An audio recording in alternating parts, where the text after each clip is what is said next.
Test match special team over on 5 Live Sports Extra. If Australia win, they retain the Ashes.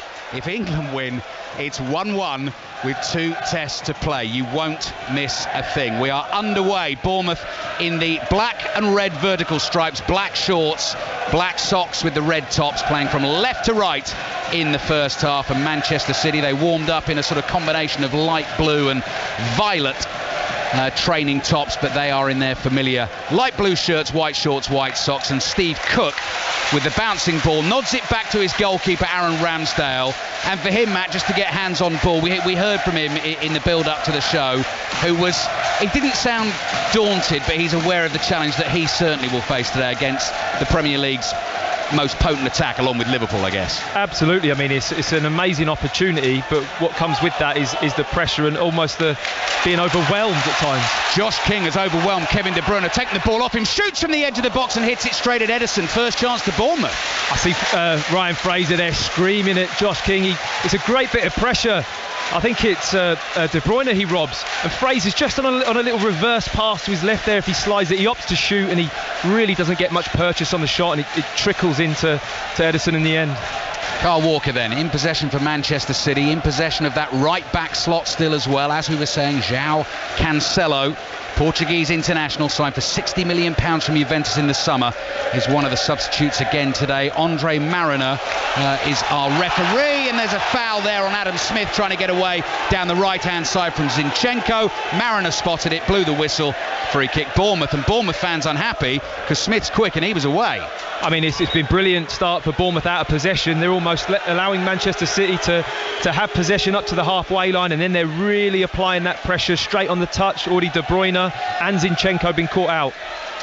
Video assistant referee, must mention him as well, Kevin Friend, sitting back, I'm sure, in an air-conditioned studio at Stockley Park, keeping an eye on the game this afternoon. Chris Mepham back in this Bournemouth team, launches the free kick long, nodded down, Callum Wilson chests it down, it runs away from him, and David Silva just hooks it clear to the halfway line. Mepham plays forward towards Josh King. Adam Smith tries to stab it down the line to King, it's blocked by Zinchenko, comes back to Mepham again, and Mepham's going to go all the way back to Ramsdale. Sergio Aguero hoves into view, so Ramsdale's not got long, all in yellow, the Bournemouth keeper, short sleeve shirt, sensible choice this afternoon. King, first time pass down the line towards Wilson. Wilson has caught Zinchenko. The Bournemouth fans are up for this. They thought he made a lot of it. He was fouled, and that's a free kick. Yeah, it's definitely a free kick. He's just dangled a leg out there, Josh King, and tripped Zinchenko. But, you know, looking at the jobs for the Bournemouth players today, this Mepham and Smith on this right-hand side with Raheem Sterling, it's going to be a real tough balance in keeping him contained, but applying an attacking option. Assistant referee has just spotted that Zinchenko took a whack to the mouth early on. There might be a little bit of blood there, and so Scott Ledger has called a halt to proceedings and wants that treated. So Manchester City briefly are down to 10 men because Zinchenko is receiving the treatment, and is there a tiny splash of blood on the shirt as well, so he's going to have to change his shirt. I mean, you cannot see that from here. There must be tiny little drops of blood on there, but the rules are the rules, and they're going to stick by them. Bournemouth has started well. Bournemouth 0, Manchester City 0. Ake, strongly challenged by Kyle Walker. Ake is down in agony, holding his left leg. It gets the Bournemouth fans on their feet again. Bournemouth get the free kick, and I'll be interested, Matt, just have a look at the challenge on the monitor here. What do you think of this as a former England centre-half? Well, I haven't seen a yellow card brandished, and I'm really struggling to understand. I mean, I don't know if VAR are going to... Not for yellows, direct reds. Of course, direct reds. So, yeah. I mean, I think if VAR were to get involved with that, that would be clearly a yellow card for me. He's lunged in Walker out of control and completely cleaned Ake out. Only danger with that, obviously, as well. If Bournemouth make a similar challenge in the next couple of minutes, and then he gives a yellow card for that one, then the fans are right on his back. So I'm not sure that Andre Mariner's helped himself there. Daniels floats the free kick into the penalty area. It bounces, weak-headed from Zinchenko, but well-positioned to David Silva. Cleared by Aymeric Laporte up towards the halfway line. The ball just held up there, and Mepham stepped in and nods it to Adam Smith. Quickly under pressure from David Silva. Merlin, as the Manchester City fans call him, just spins 360 degrees. Just seemed to have so much time. There were 3 players around him there. He assessed about 2 or 3 different passes and very rarely gives the ball away. Manchester City have it on the right. 5 minutes played, 5 Lives Premier League Sunday, second commentary this afternoon, Tottenham, Newcastle at 4:30. De Bruyne is trying to run in behind Nathan Ake. Ake backpedals, heads it away. Jefferson Lerma plays a little 1-2 with Daniels. Billing goes barging into Gundogan. That looks shoulder to shoulder, and the referee agrees with me there, and the throw-in's actually gone Manchester City's way. Yeah, that looked like a fair clash, to be honest. Gundogan and Billing both going for the ball popping out, but you mentioned earlier about the ball just holding up. It's so interesting. You can water this grass as much as you want with this type of sun on it. Silva's ball through to Sterling. Ball just gets caught under his right foot. Bournemouth able to get back at him. Adam Smith almost clears, but Aguero makes a block, and Josh King's back there. Little nutmeg on Zinchenko, and King's away. He's quick up to the halfway line, looking for the pace of Wilson against Laporte. The last touch, well, I thought that came off Laporte. The throw-in actually has gone to Manchester City. Callum Wilson can't believe it. But you just saying there, my point there again about it holding up. Do you see with Raheem Sterling there? It's just you've got to put a little bit more on your passes if you want to get it there, because the sun dries the pitch out so much it then becomes very sticky. Well, you'll occasionally hear coaches like Pep Guardiola and Jurgen Klopp talk about teams not watering the pitches enough and purposely sort of making them sticky. Now, that wouldn't necessarily suit Bournemouth for the way that they play, but maybe today it would. Today it would suit Bournemouth. Yeah. I think it would help them. You know, you can clip balls in behind. You can put a bit more, length to your game, and it will hold up. Laporte back into his own half, finds Otamendi. John Stones still out with injury, so Otamendi and Laporte, the centre-back pairing. Walker at right back. Zinchenko hugging the touchline on the left-hand side. Manchester City just very patient with the possession at the moment. Pick up the pace a little. David Silva, first time ball, finds Sterling. Sterling pulls it back to the edge of the box. Shot comes in just wide from Bernardo Silva. Touch on the way through, and it's behind for a corner. Thought it was going to be 1-0. I mean, what an important touch that was, because I thought that was a goal. I mean, Mepham just goes a little bit to sleep here. I mean, quality movement for Raheem Sterling off the ball. It's absolutely lightning decision making, but it just clips Ake's knee. I don't think Ake knows barely anything about it. It's going in the far corner. Oof. And it clips his knee. It's an important touch, but the sharpness of Raheem Sterling there, I mean, Mepham is going to get an education in movement this afternoon. They sliced Bournemouth apart there. 7 minutes played, 0-0. De Bruyne with the corner, goes deep to the edge of the box. Zinchenko's going to let it bounce rather than hit it first time. Plays it to his right. Carl Walker's going to hit one from range, low, takes a deflection, and it's out for a corner. Had that gone in, had that not touched Ake's knee, I was just looking at the replay there, I think Aguero was offside when Sterling was played in, but was he involved in the move because Sterling played it back to Bernardo Silva and Silva shot, so we would have had one there. I think unless he was in the eye line, he would have been a passive member of the move, I would have thought, unless he was affecting somebody's line of vision, I assume. Yeah, and that's the thing we've got to remember. If the ball goes in the back of the net, although the fans, will celebrate because it's just that natural explosion of joy, it's going to get checked. De Bruyne's ball into the near post, flicked on. Headed up in the air by Mepham. Josh King is underneath it, inside his own penalty area. Aguero just hanging around there to make a nuisance of himself.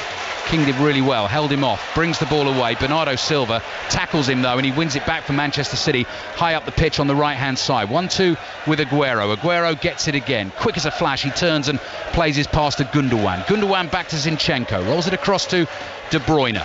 Ryan Fraser wanders up to put a little bit of pressure on him. Floated wide to Bernardo Silva from De Bruyne. Onto Aguero. Nathan Ake is behind him. Aguero turns and plays it back to Walker. David Silva has to stretch. Just about kept control of it. Couldn't find a teammate with the pass. Ake clears. Headed to his left by Laporte. Laporte chests the ball down. Bournemouth want handball. Not going to get it. De Bruyne overhits the pass, and it'll be picked up by Aaron Ramsdale. In the Scottish Premiership, St Mirren against Rangers. Ready for sight. 26 degrees here in Paisley. A little cooler than you, but not much. St Mirren 0, Rangers 1. Rangers walking their sweaty socks off, and they got their reward. I think I gave Arfield the credit for it. It was in fact Borna Barisic with a magnificent free kick, left foot to beat Clyde for the goal that divides the sides and gives Rangers full points. St Mirren 0, Rangers 1. Thank you, Roddy. Bournemouth 0, Manchester City 0. Another wicket gone at Headingley. Ellie Oldroyd. Yeah, Joss Butler is run out for just one, and it was a brilliant direct hit at the stumps. I think we're well. Yeah, Ebony Rain from Brent just watching it alongside me. That is a real blow for England because that was unnecessary. It was completely, that was kamikaze running really. You know, you're controlling the game, you've just settled down, you've lost the wicket, and it's just calming the situation down. And the ball was just nudged straight into extra cover and almost just lack of communication and a huge wicket. Well done to the fielder, I have to say, to have the awareness to go to the right end, to the bowler's end, gone by some margin. Yeah, we were just waiting for the review to come through because they did review it, but Jos Buttler is already back in the pavilion by the time they did it. He's just kind of hoist by his own petard in a way, Jos Buttler. He's so good at run-outs himself, but he's back in the pavilion now, and England are looking more and more shaky now. 253 for 6. It still says that the third umpire's decision is coming up, and there it is. It's confirmed. It's out. So Jos Buttler goes. Chris Woakes will be the next batsman. Ben Stokes 44. England 253 for 5. They still need another 106 runs. Thank you, Ellie. 4 wickets then remaining for Australia to take to retain the Ashes. The big roar you heard in the background while we were hearing about Jos Buttler's run out was Kyle Walker getting booked, running forward, kicking the ball too far ahead of him. Ake came in to win it, got there first, and Walker took him out. The point there, though, Matt Upson, is that was a yellow card, and he should have had one for an earlier challenge, so Kyle Walker actually should be off. I mean, it was his second yellow card, wasn't it? The first one is a yellow card. There's absolutely no doubt in my man. You go to ground, and he started the game very, you know, whether or not he's feeling that I've got to play well today, and the rev counter's high up there in the red. He needs to drop it down a little gear and just get back to the basics and steady down, because he's right on the edge at the moment. Makes me feel more and more that we're going to see a Cancelo debut at some point for Manchester City this afternoon, because Kyle Walker's a lucky boy still to be on the field. And Eddie Howe and Shaw will have something to say about that. Billings lost the ball in midfield for Bournemouth. Bournemouth 0, Manchester City 0. De Bruyne's in a bit of space. That's a worry for Bournemouth. Fraser comes scuttling back to try and take it off him, but he gets his pass away to Bernardo Silva. De Bruyne in space again on the right. Ake's in there, blocks it with his shins, and it's behind for Manchester City's third corner of the first half. 11.5 minutes played. Bournemouth 0, Manchester City 0. Already a talking point for 6:06 tonight with Emma Saunders and Robbie Savage. Kyle Walker should be off. Bernardo Silva from the De Bruyne short corner nudges the ball into the box. Ake is everywhere for Bournemouth at the moment. Blocks it. He was the one who got the crucial touch with his knee on the Bernardo Silva shot, which took that wide, and this time he's cleared, and Bournemouth have left everyone behind the ball. I mean, it's interesting to see there's hardly any pressure. They're 10 yards inside the Bournemouth half, Manchester City, and they're still sitting off. They've got this little trigger point. You can tell they've been working on this again.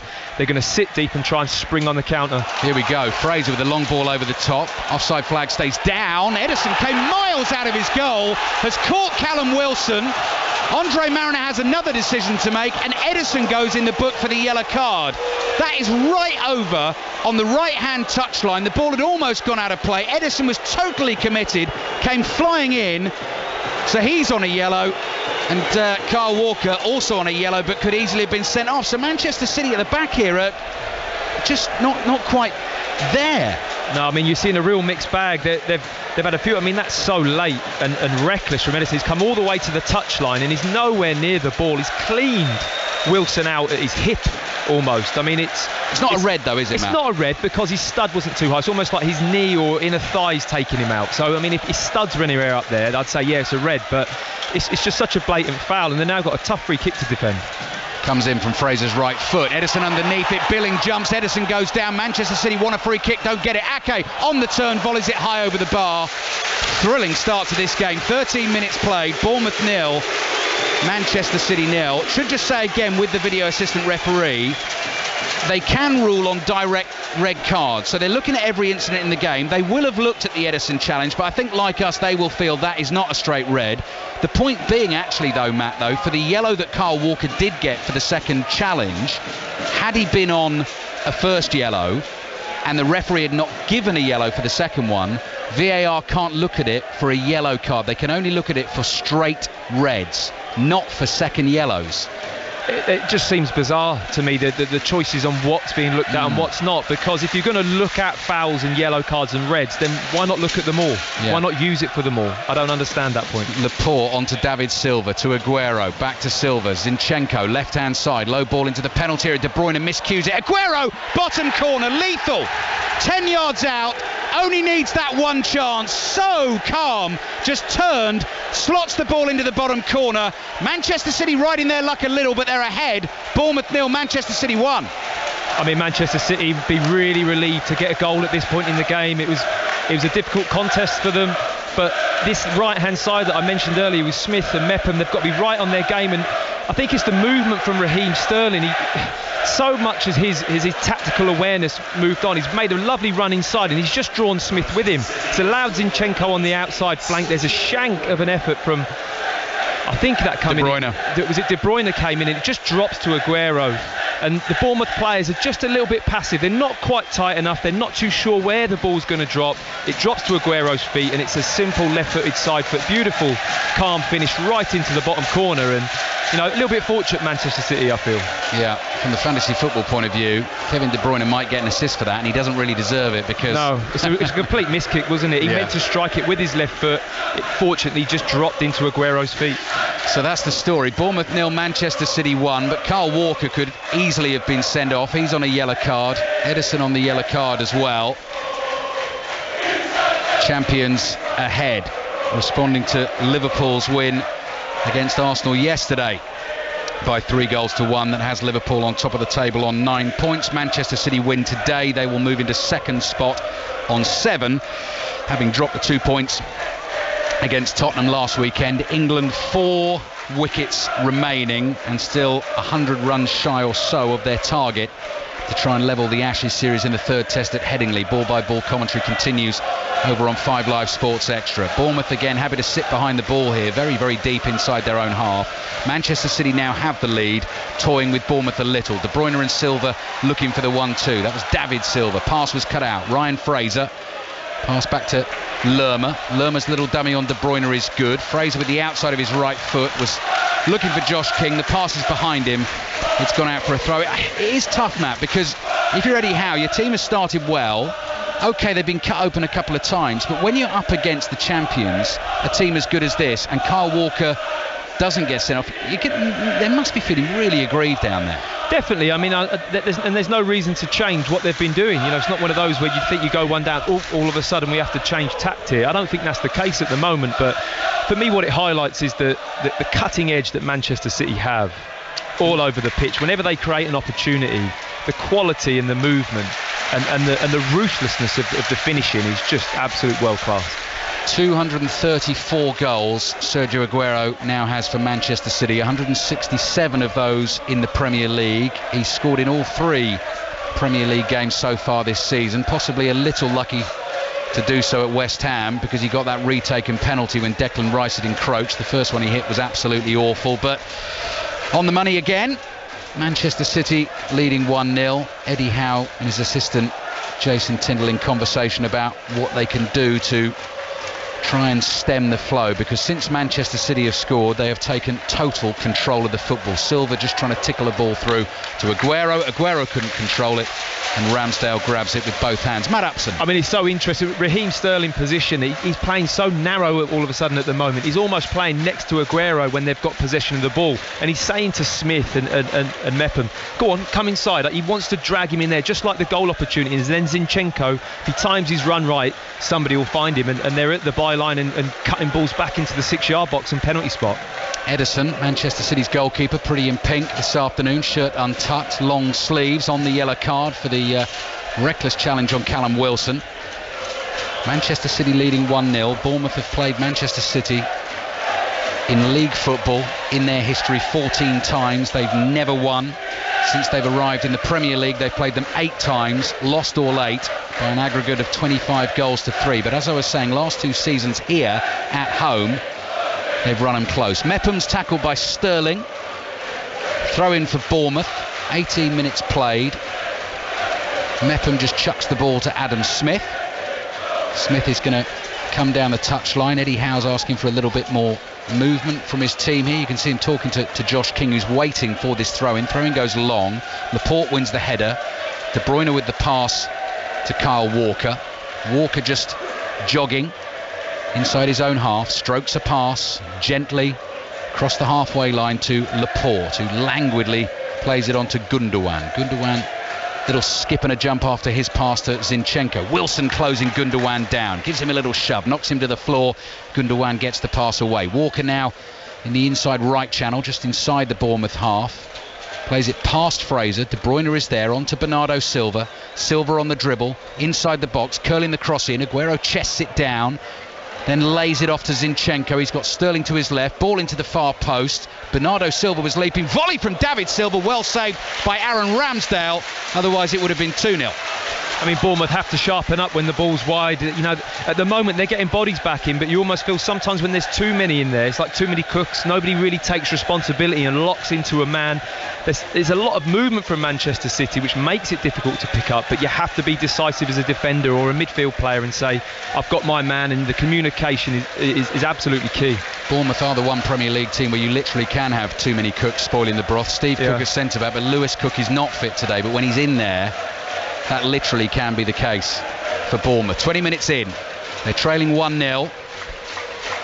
De Bruyne searching past Walker, steaming into the box. Offside flag is up and Walker puts his foot up. Now he has to go for that ball, but Ramsdale had gone down and he very nearly caught Ramsdale in the face. I mean, he's really not easing off, is he? Kyle not. Walker is still hammering away there on a yellow card. I mean, I agree with you. He had a right to possibly go for it, but he's dangling his boot very high in the goalkeeper's face. Matthew Upson, after his 5-hour drive, enjoying this game on the South Coast on BBC Radio 5 Live. Full commentary of Tottenham Newcastle to come at 4:30. Rangers are 1-up at St Mirren. We'll have updates on Wolves against Burnley as well. St Mirren Rangers now a full-time score, so they've won it by a goal to nil. Swansea have beaten Birmingham 3-0 in the Championship, and they've gone up to second in the table on goal difference. Brilliant, tenacious tackling from Ryan Fraser. Tried to get his pass away. He's gone down hurt.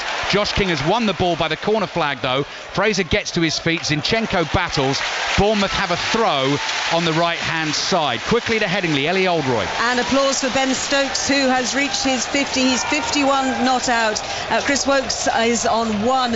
At the moment, England are not favourites anymore. They have got, though, less than 100 runs to get. Quick word about Ben Stokes' innings. So patient, off 152 balls from Ebony. Yeah, really mature innings here from Ben Stokes. He had to work hard, almost going at a 20% strike rate for the first half, but he started to be a bit more positive, rotate the strike.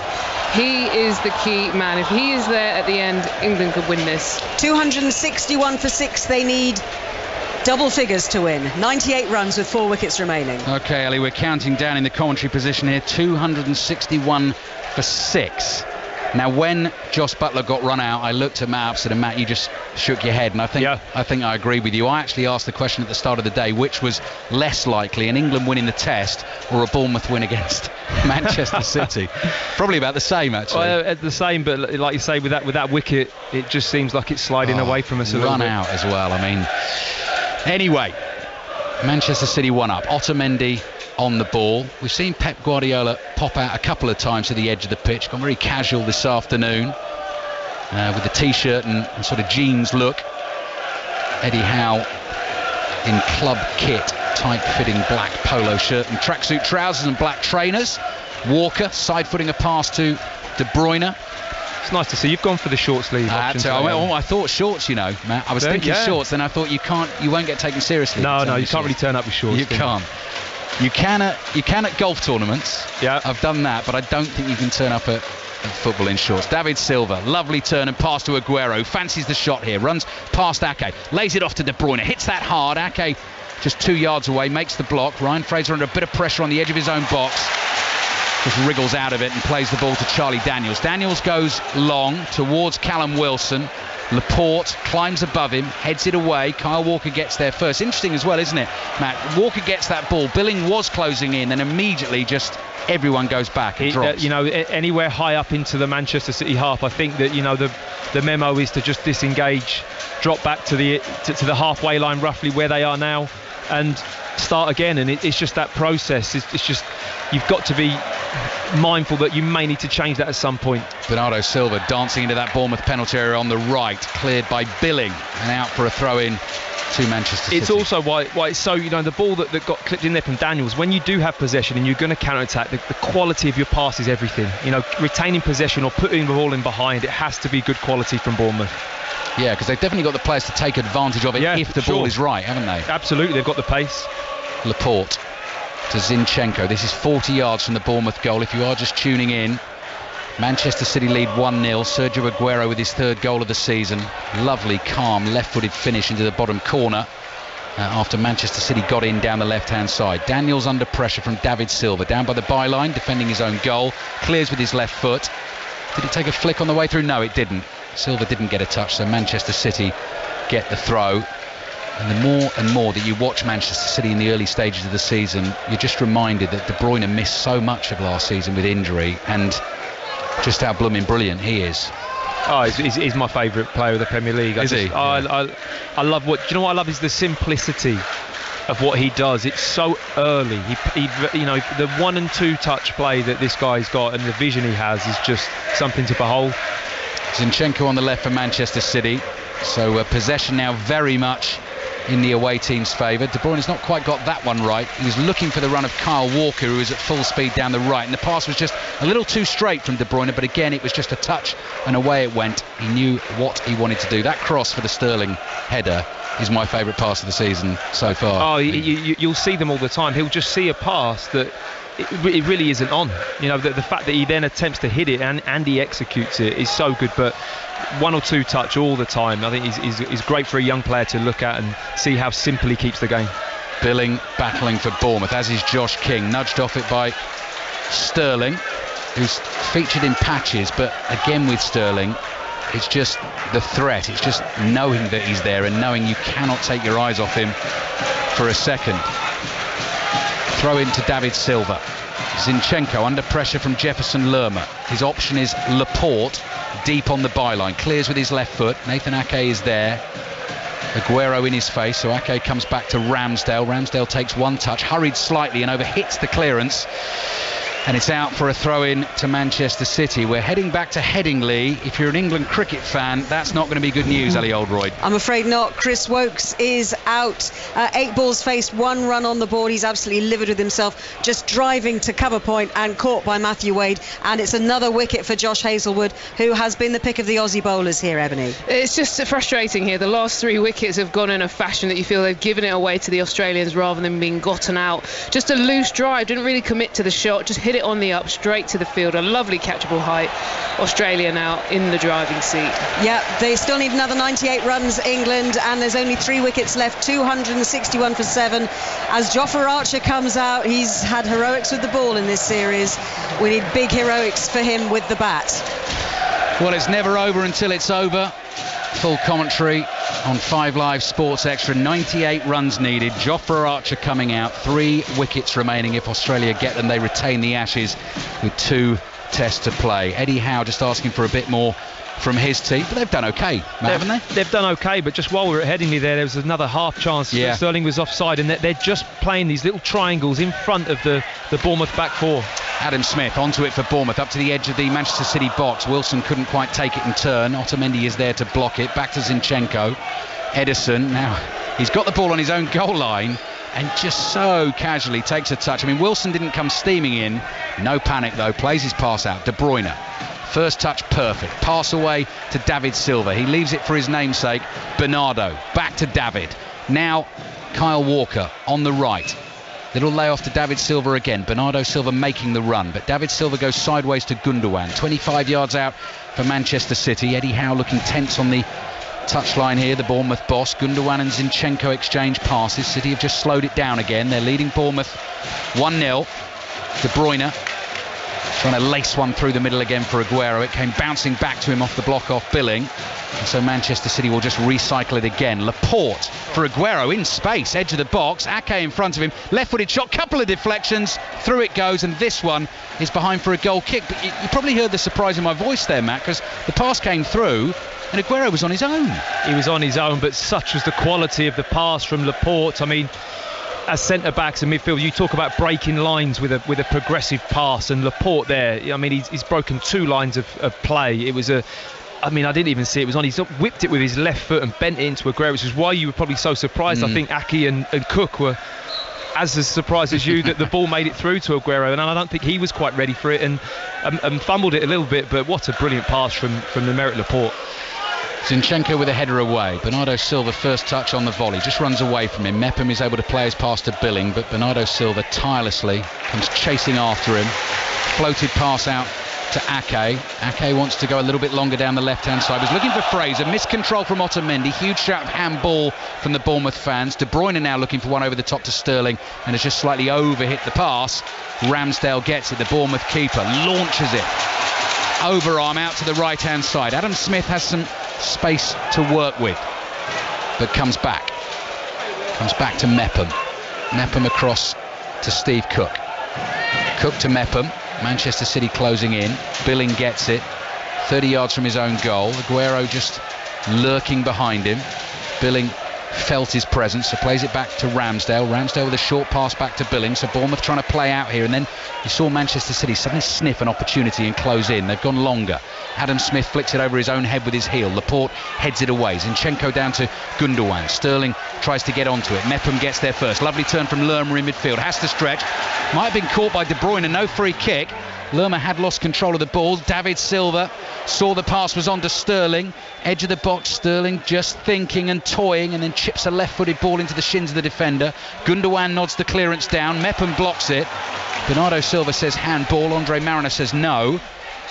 And Josh King has it on the right for Bournemouth. 15 minutes left in the first half. Bournemouth 0, Manchester City 1. Charlie Daniels with a layoff to Billing. Billing outside of the left boot finds Lerma. Lerma's knocked over again. Good advantage played though, because Bournemouth are coming forward with Billing. Daniels is in space on the left. Daniels gets his cross in. Otamendi stretches and blocks it. Doesn't go behind for the corner because Kyle Walker gets there, knocks it out for a throw. Charlie Daniels has hurt himself putting the cross in, Matt. Yeah, no, it was a really good ball as well. He went out on the overlap, but I don't like seeing this he's because in trouble.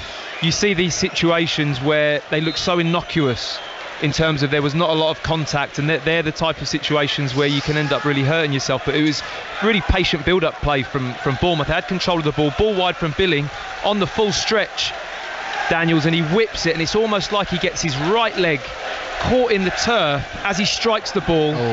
And yeah, I mean, twist. There didn't seem a massive amount of twist, but just by his reaction, when you're banging the ground and nobody's touched you, you know you've done something to a knee or an ankle or a groin. Yeah, Charlie Daniels obviously missed a fair bit of football last season for Bournemouth, so this will be a huge blow for him personally. Bournemouth as well. Diego Rico would be the obvious replacement on the bench, but Matt's right, he just went down, and it was as they went in close up, just that look of anguish on his face, and the way he was thumping the turf in real pain, and not because he'd been caught by a challenge. The stretcher is just coming out to the side of the pitch, so we will get a stoppage in play. Bournemouth 0, Manchester City 1. Charlie Daniels is sitting up and being attended to.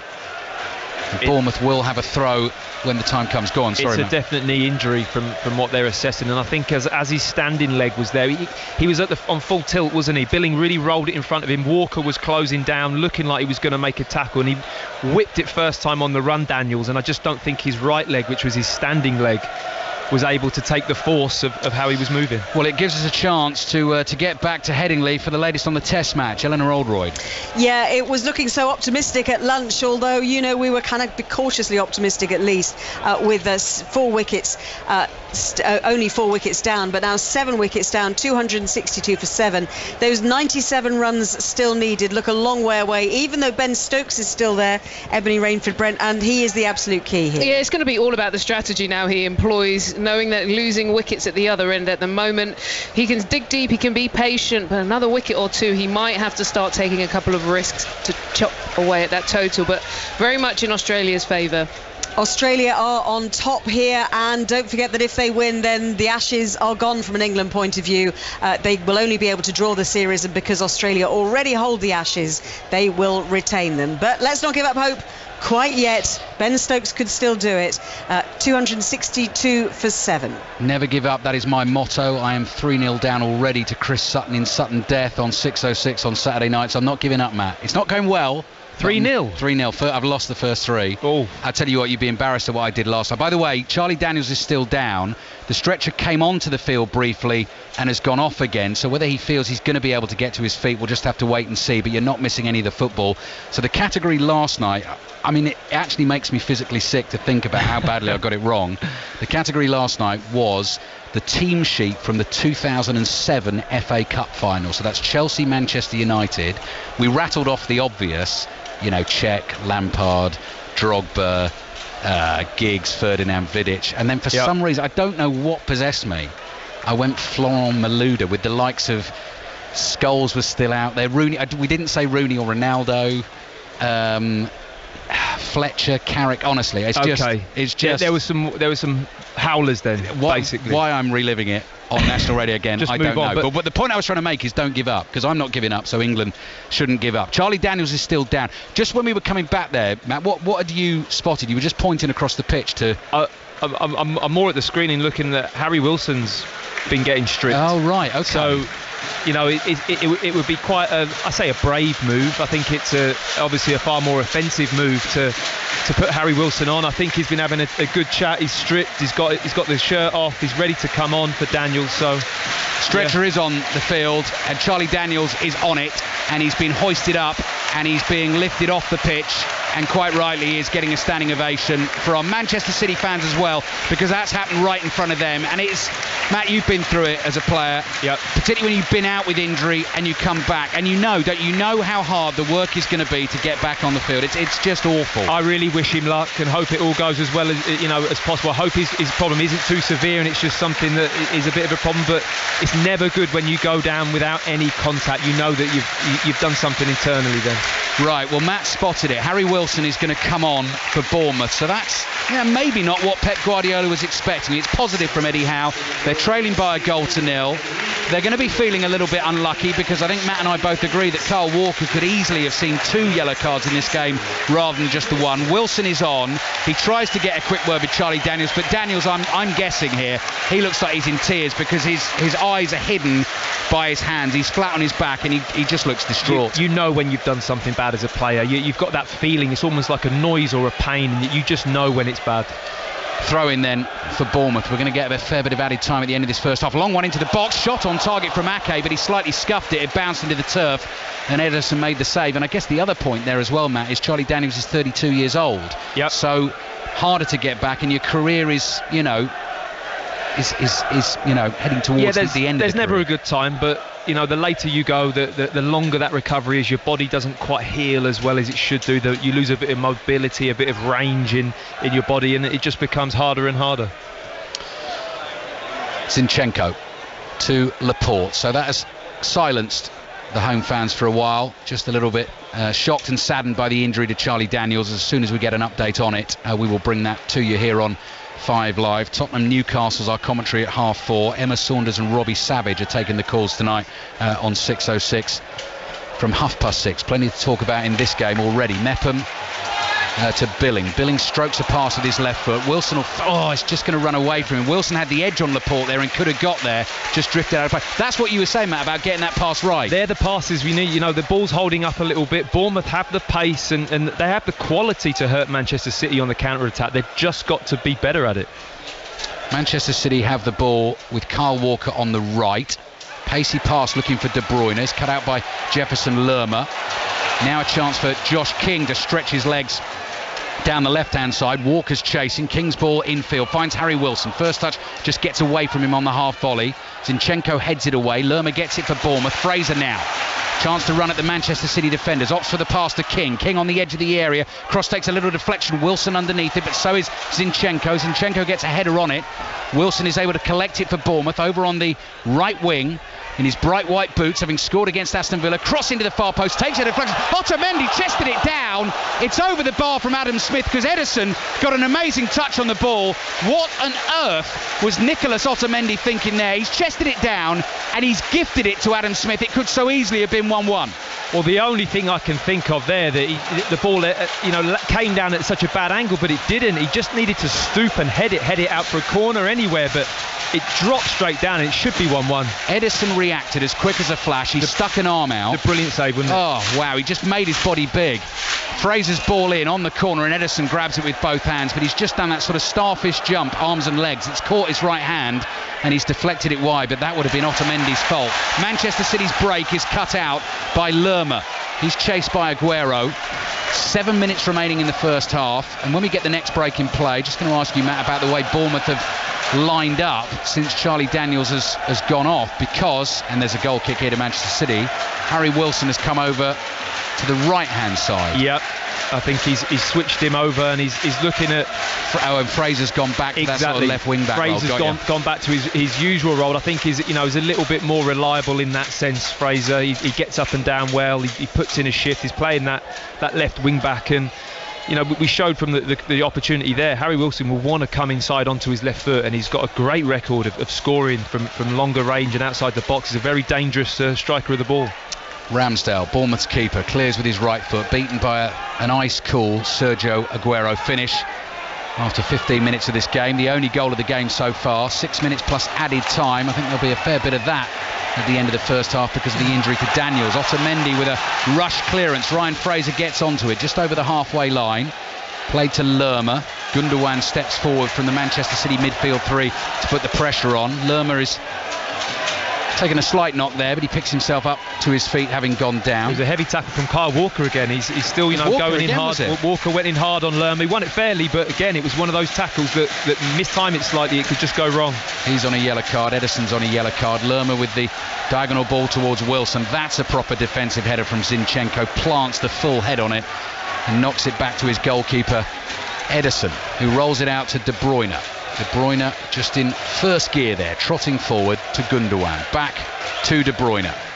Looks to his left and finds Zinchenko. Rolls the pass slowly across the pitch to him. Manchester City at walking speed at the moment, but they have the lead. Match of the day 2 tonight. For all the highlights of today's games, extended highlights, 10:30 on BBC One. Mark Chapman, Alan Shearer and Peter Crouch, I believe, is making a match of the day debut this evening. Mepham steps in to intercept. The pass was aimed at Sterling from Zinchenko. The ball is out for a Manchester City throw on the left. Zinchenko takes it, and Laporte just puts both of his hands out and just says, nice and calm, nice and easy. Rolls the pass to Otamendi. Bournemouth not even interested in going up to put pressure on the ball here, and Manchester City are inside Bournemouth's half. Eventually Billing is drawn forward.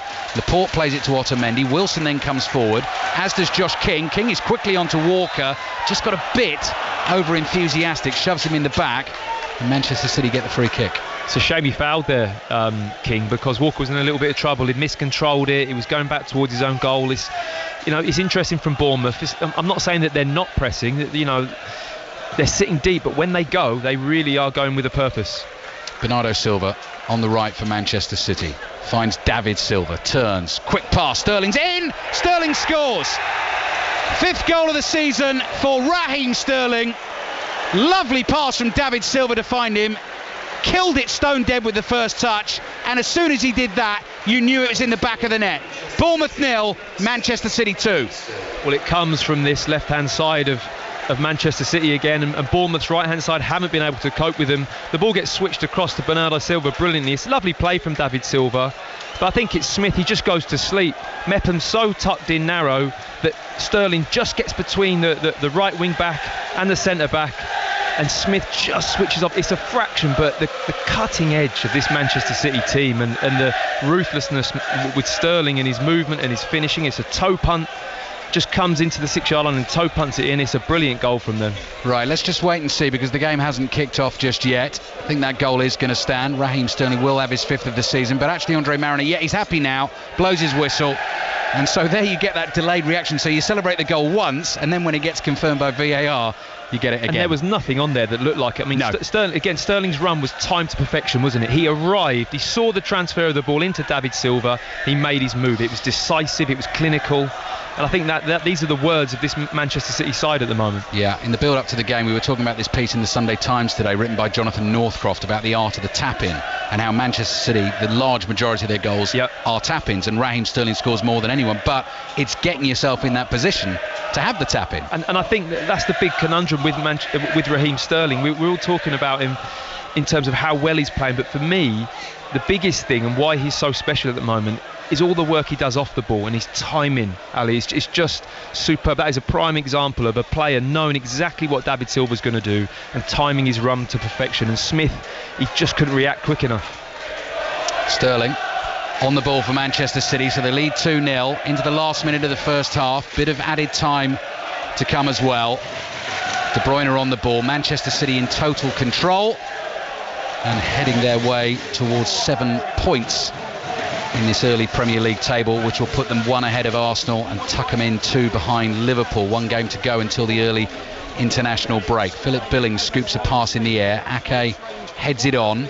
Josh King is trying to keep it for Bournemouth inside his own half on the left. He's done that. Still working hard to do that, but eventually off balance he's lost it to Aguero. This could be trouble for Bournemouth. Sterling turns and lays it off to Zinchenko, to Gundogan. David Silva quickly to Gundogan, on to Zinchenko. Very quick first time passing from Manchester City. Touch from Sterling, looking for Zinchenko down the line. Adam Smith is there first, and Bournemouth are able to come away with it, and Harry Wilson's going to have a good chance this afternoon to get involved in this game. He was dropped to the bench with Chris Mepham coming into a back 3 at the start of the game, but Charlie Daniels off injured, means Wilson is on. Strange header from Lerma to his right. That's worked out well though, because Smith has nodded it forward to Harry Wilson. Got 6 minutes of added time here at the end of the first half. Wilson dancing in from the right, looking for that pass to Callum Wilson. Couldn't quite find him. Bournemouth still have it on the left though, still attacking. Ryan Fraser is there. Kyle Walker eventually comes towards him. Fraser lays it off to Lerma. 25 yards out onto Billings. Sterling's right behind him. The Bournemouth fans shout to try and warn him, but Bournemouth have lost it. Steve Cook steps in, tries to clear, deflects off Bernardo Silva, and Bournemouth get it back. Matt Upson. I mean, that was a prime example for me for Harry Wilson. He cuts inside, he looks for that pass into Callum Wilson. I want to see him take an extra touch and get a shot off there. Any time where he's cutting in from that right hand side on his left foot, he's dangerous. I want to see him shoot from that range. Bournemouth 0, Manchester City 2. Raheem Sterling now has 5 goals for the season, along with a certain Norwich striker by the name of Timu Pukki, who got himself another one yesterday. The Premier League record since it began for goals in the first 3 games of the season. Yes, they do have records for that. Edin Dzeko with 6 in 2011 and 12. Callum Wilson for Bournemouth. Overhead flick to Josh King.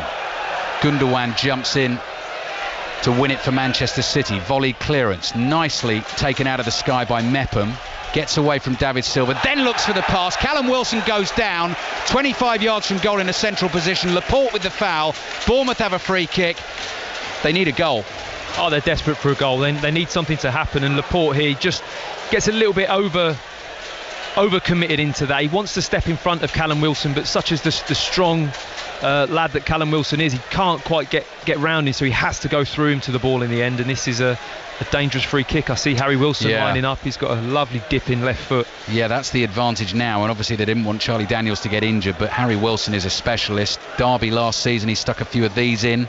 I remember a good one for Wales as well. He's already off the mark for Bournemouth with his long-range effort that took a little deflection to beat Tom Heaton at Villa. It's a nice range for him as well, Ali, because it's not too close, is it? You know, it's a fair distance out, but it's plenty of time to get the ball up and down over the wall. Jefferson Lerma standing to one side. He is the more senior player, but it's got to be Wilson. Got to be Wilson, I'm sure. 2-0 Man City. What can Wilson do with his left foot over the wall? Oh, what a goal! What a stunning strike from Harry Wilson. Inch perfect into the top corner. Ederson at full stretch made an amazing attempt to keep it out, but it was just too good. As good a free kick as you will ever see. Bournemouth 1, Manchester City 2. Harry Wilson, a new hero for Bournemouth. Well, it's always good when you talk something up beforehand, and then Harry Wilson absolutely delivered on that. I mean, the free kick, it favoured a right footer because it was to the right hand side of the box, but you can see the confidence and the belief this lad has with his free kicks. He's got that lovely flat-footed top spin dippy ball strike, and I mean that is a postage stamp. You know that kisses the bar. It kisses the inside of the post. And it's just unbelievable. The dip, Ali, that it probably hits the post maybe a foot beneath the bar. Yeah. So you know it's the dip that he's getting on that ball to get it up and down. Technically it's just a fantastic free kick, and the pace he gets on it is superb. That is perfect, because I don't think the wall was perfect. He just had enough to get it up and over. Ederson did his absolute best. He was in the right position. That was just unstoppable. It's the harder side of the box for a left footer as well, because it is that as you're looking at the goal, it's the left hand side of the box, which normally lend itself better to a right footer, but such is the whip, and I think it's the belief with him. You know, he stepped up, he came over straight away. This is my ball. He knows what he's going to do with this. Well. Bournemouth 1, Manchester City 2. The extra little bit to that, of course, is Harry Wilson is a Liverpool player. Liverpool sitting on top of the Premier League table will love the fact he scored for Bournemouth, and Bournemouth are up and at it now with Josh King on the left-hand side. Clips his cross into the box, but no one there for Bournemouth. Gundogan is for Manchester City. 4 minutes of added time played. That goal came in the 3rd minute of added time of 6 we're playing at the end of this first half, and had it not been for the injury to Charlie Daniels, Harry Wilson wouldn't have been on the pitch. But that, you have to see that goal tonight on Match of the Day 2, 10:30 on BBC One, because that is a stunner. So Laporte brings it forward for Manchester City. On to Zinchenko, clumsy from Lerma, straight through the back of David Silva. For a second there I didn't think he was going to give a free kick, Andre Mariner. He has done, and David Silva's actually hurt himself. He thought about it for a long time, didn't he, Andre Mariner? They're almost kind of, is it or isn't it? I mean, it was quite a clear free kick to me, and you're right, David Silva's laying on the floor. I think somebody just landed on him with their knee at the end. Do you know the other thing I love about that goal, Matt? I've just thought is that, I mean, VAR checks every goal, but you know. Yeah. You know, VAR is not going to rule that out. Absolutely not. I mean, it was just a fantastic strike, and it allowed the stadium to have a natural celebration, didn't it? Now, is there a foul there on Lerma on the edge of the box? Cross comes in from Bernardo Silva, and the header's flicked over by Otamendi. Bournemouth may have had complaints had that gone in, because as the initial free kick was launched long to the right, they thought there was a foul on Billing, possibly by Otamendi, who then got into position for the cross and flicked the header over the bar. So 1 minute of added time remaining. Bournemouth 1, Manchester City 2. Aguero and Sterling for City. Harry Wilson with a sublime free kick to get Bournemouth back in the game. Last couple of seasons, 2 seasons ago, Man City came here and won it, I think, in the 97th minute with a Raheem Sterling goal. He was then sent off, I think, in the celebrations afterwards for a second yellow card. And last season, it was Riyad Mahrez who got them a goal in a tight game. And this game is on the edge. Man City have had more of the ball. They are in front and they played pretty well, Matt Upson. Kyle Walker could have been sent off, though. Bournemouth have lost Charlie Daniels. It brought Harry Wilson on the field. And I'm still marvelling at the free kick. I mean, what an introduction to bring Harry Wilson on. It was a bold move from Eddie Howe, to be honest. He could have gone with the other left back on the bench. Is it Rico? Rico is the other player he could have brought on, but he didn't. Shifted Fraser across, thought, I want to bring this lad on, he's been doing well, and boy has he paid him back. So half time at the Vitality Stadium. Bournemouth 1, Manchester City 2. Oh, Matt, the reaction that really made me smile to that free kick is Philip Billing, who's standing a few yards away from the ball. Went in the back of the net. He just had his head in his hands because he couldn't believe what a brilliant free kick it was. How do you describe that? I mean, it's a really unique style that he has, isn't it? It really is. And if you've seen, we see top players use this technique. You see Ronaldo do it. You saw Frank Lampard do it brilliantly. Drogba used to do it. Even David Luiz has got that ability to open his foot out. He does it slightly differently, more with his side foot. But the ball striking, the dip that you can get on a strike like that, I mean, and Harry Wilson has just perfected it. You get so much power that if you do get the right line and the right dip, the power just takes it past the goalkeeper, and it's just a fantastic free kick. Micah Richardson's still with me in the studio here. I am not taking even a fraction of a % away from that free kick because it was amazing. But from a City perspective, do you think Pep Guardiola will be angry with Aymeric Laporte? Because he goes into a challenge there with Callum Wilson to give away the free kick. He's never winning the ball there, is he? Yeah, I think it was a little bit naive to go in there, to be honest. But let's not take anything away from the free kick. It was absolutely sublime. You see him do that a lot last season, and then he's come on loan to Bournemouth, and he's done the same, unfortunately, for City, to be honest. But yeah, I think Pep will be frustrated because of the manner of it, the way it came about and the timing of it. 2-0 up, looks like the game's over, and then they go and get a goal back, so he'll be definitely frustrated with that.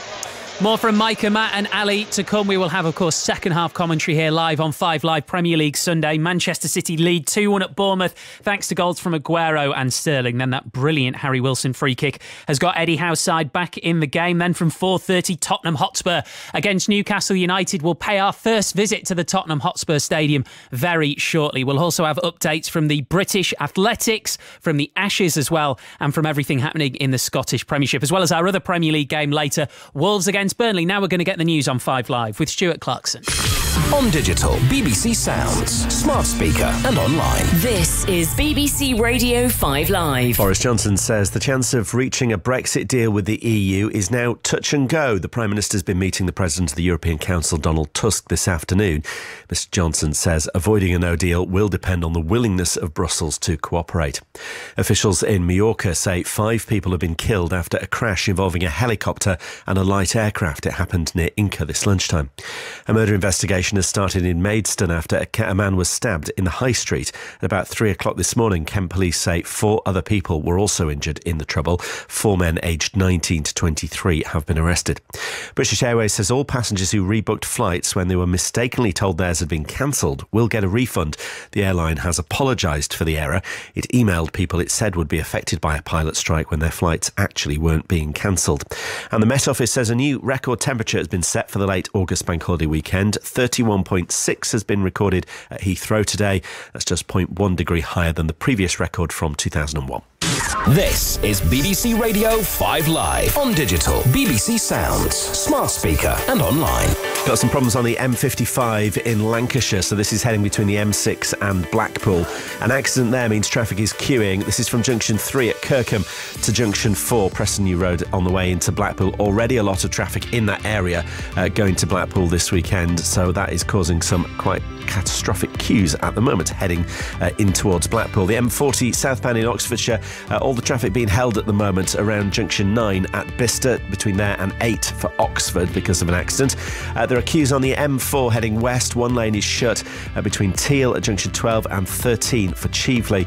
And the QE2 bridge on the M25 on the clockwise side at Dartford, it's queuing there after an accident from junction 31 at Lakeside round to junction 1A at Swanscombe. Stuart Clarkson, 5 Live Travel. The best live sports. After a draw at Lords, Australia still leads the series. Here's Archer bowling to Warren from round the wicket edge and caught. He's taken it. What a catch that is. Stokes forward, and there it is. A wonderful 100. Now England look to level up the Ashes at Headingley. A one-handed catch, as acrobatic as you like. The Ashes. The third test continues today, live from Headingley. Hear every ball, every boundary and every wicket with 5 Live and 5 Live Sports Extra. And keep up to date with the TMS podcast. Download and subscribe using the BBC Sounds app.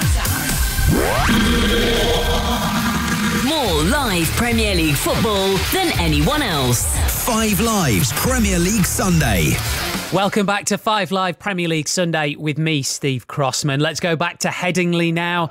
Ellie Oldroyd, I sort of assumed that this would be Jofra Archer blocks out and Ben Stokes tries to play. But every time I look at the screen, Archer's bat is moving around. Yeah, I think his instinct is to try to play. And it's not necessarily the circumstances to do it in at the moment. It was before lunch when we saw Ben Stokes and Johnny Bairstow really going for the bowling. They put on 86 for the 5th wicket, but then Bairstow went, and then 2 others quickly afterwards. England losing 3 for 16. Butler and Woakes scoring 1 each. Alistair Cook, England's former captain, alongside me, along with Ebony Rainford-Brent, former England player. 271 for 7, 87 now needed with 3 wickets left. Is it lost? It's not lost. It's hanging by a thread. You know, well, I think Jofra has to score some runs. You know, he can't rely on Ben Stokes to get all his 87. Oh, when he goes big, where's that going? It's safe. Although if he keeps playing hacks like that, that is quite dangerous. But he does have to look to score, but in a controlled manner. And obviously Ben Stokes will have to get probably 50 out of these 80 if England want to win. He's trying to hit a line against the spin when it is turning. It's just looped over mid-wicket and landed a bit short of deep mid-wicket. But yeah, those 3 wickets really killed England after lunch, and Australia came out. The lunch break came at a wrong time for England. They were building momentum. Australia looked a bit ragged, and they kind of reset again and took those 3 wickets, which is kind of put England right on the back foot again. Yeah, it's that horrible moment when you see the ball hanging in the air and it's so bright out there, you lose it. But Ebony, we were just talking earlier on actually, is going to go from Ben Stokes down to the boundary for 4 runs, takes him on to 60. And it just cuts down that target just a little bit more. 82 needed to win now. We're talking about the fact that, you know, Stokes and Archer know each other very well. Obviously, they were a couple of the heroes of the World Cup final. And this is a very different day, very different circumstances. 6 weeks ago today, of course, though. But actually, you know, would this give them the chance, if they can build a bit of a partnership, keep talking to each other? Well, one thing I think is interesting about these two, one is, you know, their incredible self-belief. I mean, I'm sure Archer has stood down there right now thinking this is our moment to throw it back to the Aussies. So look, the two of them are two combative types of cricketers, exactly what you need. From Australia's perspective, that I would be thinking right now, spin towards Archer. He's not looked comfortable. He's been feet rooted and poking and prodding. But if it was to happen, if it was these two, I wouldn't mind being their agents, because they are literally the favourite cricketers of the nation right now. And the way that Ben Stokes has changed his game, Alistair, or adapted it, particularly in the Test matches recently, you've got to admire that as his former captain. He's played an outstanding knock so far, and that's, you know, 60 off 180 balls, maybe. Yeah, 173 balls. Yeah, a very circumspect knock. Yes, they knew the importance of getting through. He thinks if he's there at the end, England win. Can he not only see England home in a World Cup and then a must-win Ashes game? That would be the most extraordinary performance of any English cricketer for a long time. Yeah, in some way these are the two players, Steve, who've defined the English summer so far. Jofra Archer on 7, Ben Stokes on 60, and as Alistair says, if they could steer England home, or at least part of the way home, to win here, it would be one of the most remarkable cricketing stories of a year of remarkable cricketing stories. Don't forget, 359 was the target.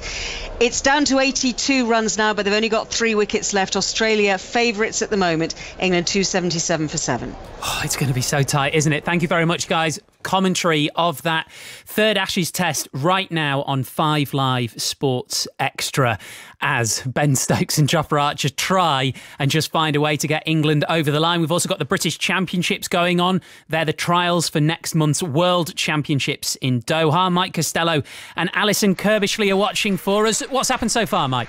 Katarina Johnson-Thompson continuing in her rich vein of form. She's been entered in 4 events across the 2 days ahead of a heptathlon challenge at the World Championships in less than 5 weeks' time. Throwing well in the javelin today and still going strongly in the high jump. The standout performance so far came in the men's triple jump, with Ben Williams leaping 17 metres 27 centimetres at 27, finally finding world-class form after years of injuries. That would have won him a bronze at the World Championships in London 2 years ago. And a high-class men's 200 metres to come, with Zarnell Hughes, Adam Jamili and Miguel Francis all through to what could be one of the best men's 200 metres finals seen for many years at these championships. Alison Kirbishley, what else is happening this afternoon? Well, obviously the curtain closes with that 200 metres, but just before that we've got 3 very, very tasty middle distance races, particularly the men, 800 and 15. The 1500, we've got Charlie Grace, who ran quicker than Steve Ovett this year over in Monaco at the 1500 metres. He's probably the favourite, the very slight favourite, but there's 5 men there that have the world qualifying, so it really will matter here. These first 3 places, I think you'll just pretty much book your flight to Doha. And then the men's 800 metres, Kyle Langford, 4th at the World Championships in London 2 years ago. He's up against last year's winner Elliot Giles, Guy Learmonth in there, Jamie Webb, so it really is all to play for. And the last event on the programme, Steve, is the men's 200 metres, the highlight of the championships and the last event of the 2 days of competition. Brilliant. Thank you very much, guys. Alison Kirbishley there and our correspondent Mike Costello. In the Scottish Premiership, Rangers have already beaten St Mirren 1-0 thanks to a goal from Borna Barisic, and they're just underway at Celtic Park. Celtic Hearts, Ian Turner. Yes, Steve, Celtic have won the last 5 times these two have met and are odds on to do so again today as Craig Levine's side searches for its first league win in the last 10 attempts. Fraser Forster gets the nod between the sticks following his return to Celtic Park on loan from Southampton. Bayo, Beaton and Cham also come in as Gordon Simunovic, Edward and Johnson drop out. Glenn Whelan, the former Aston Villa man with 86 Republic of Ireland caps, makes his Hearts debut in place of the injured Jamie Walker in Hearts only change. Great conditions Rangers in Glasgow as we wait to see, as you say, can Celtic make it 3 out of 3 as Rangers did earlier today. It's 5 Live Premier League Sunday already today. We've had the first half at the Vitality Stadium. Bournemouth 1, Manchester City 2 at the break. We'll be back on the South Coast shortly for second half commentary. We'll speak more in a moment about our second commentary game, which is Tottenham Hotspur against Newcastle. Also, we have Wolverhampton Wanderers at Burnley, which is a 4:30 kickoff, and Robin Cowan will be keeping us up to date. The Burnley players just looking in a relaxed mood as they're taking in their surroundings here at Molineux, but staying in the shady part of the pitch. It's very warm here today. Wolves still looking for their first Premier League win after back-to-back draws. They've won all 5 of their Europa League games, though, so far. They're close to qualifying for the competition proper. As for Burnley, free from their European exertions that so badly affected them last year, have a decent record here at Molineux. Just 1 defeat in their last 6 games. They've already got their first victory on the board, a 3-0 win on the opening day against Southampton. Really intriguing game this, 4:30 kickoff between Wolves and Burnley at Molineux. So updates from Robin all afternoon and into the evening. Our big commentary game at 4:30, as I said, Tottenham Newcastle. Let's go live to the Tottenham Hotspur Stadium. Jermaine Genius and Conor McNamara are our commentary team there. Good afternoon, chaps. Hello, Steve. Good afternoon. JJ, we were just talking earlier about the Lucas Moura situation. He didn't start against City. Son is available again. Can you get Moura into the starting 11, and should you today? Look, it can be a bit of a tricky one, Lucas Moura. He got his start against Aston Villa in the first game of the season. And, in all honesty, he was very quiet on that particular day. He played very narrow. He never got himself into any 1v1 situations, which you'd expect him to do. Didn't create many chances. And it wasn't a good performance from him. He does tend to be at times, a better impact player, but he does also give Maurizio Pochettino a big problem because of how many big things he's done at this football club and big goals that he scored. And it was another huge goal that he scored against City last week. But I have to, in my opinion, if Heung-min Son is fit, he starts every game for Spurs because he adds everything that Lucas Moura brings and more. Conor, we know that the Newcastle fans at home have shown their displeasure at the start that they've had and at Steve Bruce becoming the manager. The away following of Newcastle is legendary, really. They will get behind the team, and you wonder if there's almost less pressure on him away than at home at the moment. Yeah, I know what you're saying, because I've been at Newcastle's opening 2 games. First game at home, okay, it's against Arsenal, but because it's at home, there was this expectancy at St James's Park, and they didn't do too badly in that game with the commentary live on 5 Live. Arsenal managed to win it by 1-0. That really only one big chance given away, and Aubameyang scored it. But last weekend I went to Norwich, Steve Bruce's old club from his playing days, and it was terrible. I mean, it really was. Good performance from Norwich and all the rest of it, but Newcastle just down tools, and now here they come away to the Tottenham Stadium, and I can tell that Newcastle fans, just seen a few of them on the train on the way in, they're very worried about this. If Tottenham score early here, they could run up a high figure. But in terms of how disappointing things are under Steve Bruce, I do think it's very important to remember this time last year when Newcastle under Rafa Benitez didn't win any of their opening 10 Premier League matches. So it's not exactly like Steve Bruce has taken a backward step just yet. Micah Richards, he was your former manager, of course, Steve Bruce. What will he do to pick them up, do you think? Yeah, he sort of gives the players confidence. It's going to be difficult having lost the two games that they have done. But I think the players can just go there and whatever's going around in the background, they can try put that aside and just play with pride. I think the Newcastle fans don't expect to win today, but they want to see a good performance. Right, we're back underway in our first commentary game of the afternoon. Second half is underway. Bournemouth 1, Manchester City 2, and your commentary team is Matt Upson and Ali Bruce Ball. Thank you, Steve. Second half underway. Aymeric Laporte is rolling around, writhing in agony on the ground here just inside the Bournemouth half. He was caught by Chris Mepham with a challenge. It was definitely a foul. The Manchester City fans, who are right over that side of the pitch on the touchline, very unhappy that Mepham's not been booked because Kyle Walker got booked in the first half, as did Ederson. Bournemouth 1, Manchester City 2. People inside the stadium here, Matt, still just marvelling at that free kick from Harry Wilson just before half-time. There's a friend of mine who lives in my road in Salisbury who I meet at half-time every game at home because he's a season ticket holder. I wondered where you were sliding off to. Exactly. And he was standing there with his pint of beer, and I went up to him, I said, you can't have seen many better goals than that. And he went, don't, I didn't see it. He'd gone to get his pint and he heard this massive roar go up, and then as we were standing there chatting in the concourse, they were showing that goal on the big screens, and it was gasps of wonderment and awe at what Harry Wilson, that's how good that free kick was. No, you have to see it this evening. It is well worth a watch, and if you can't see it, try and get it somehow, because it's an example of a perfectly executed free kick with a left footer from the left-hand side of the box. The swing and the dip of the ball is just brilliant. It's the former England centre-back Matthew Upson with us at the Vitality Stadium. Bournemouth back in this game because of this man, Harry Wilson, who's actually won the ball off Zinchenko high up the field. Looking for the pass here to Adam Smith. He was caught, Harry Wilson. He's not going to get the free kick. Andre Mariner shakes his head. Wilson stays down hurt. Bournemouth fans, as you can hear, are irate about that. And Manchester City, actually very generously, they didn't need to do that.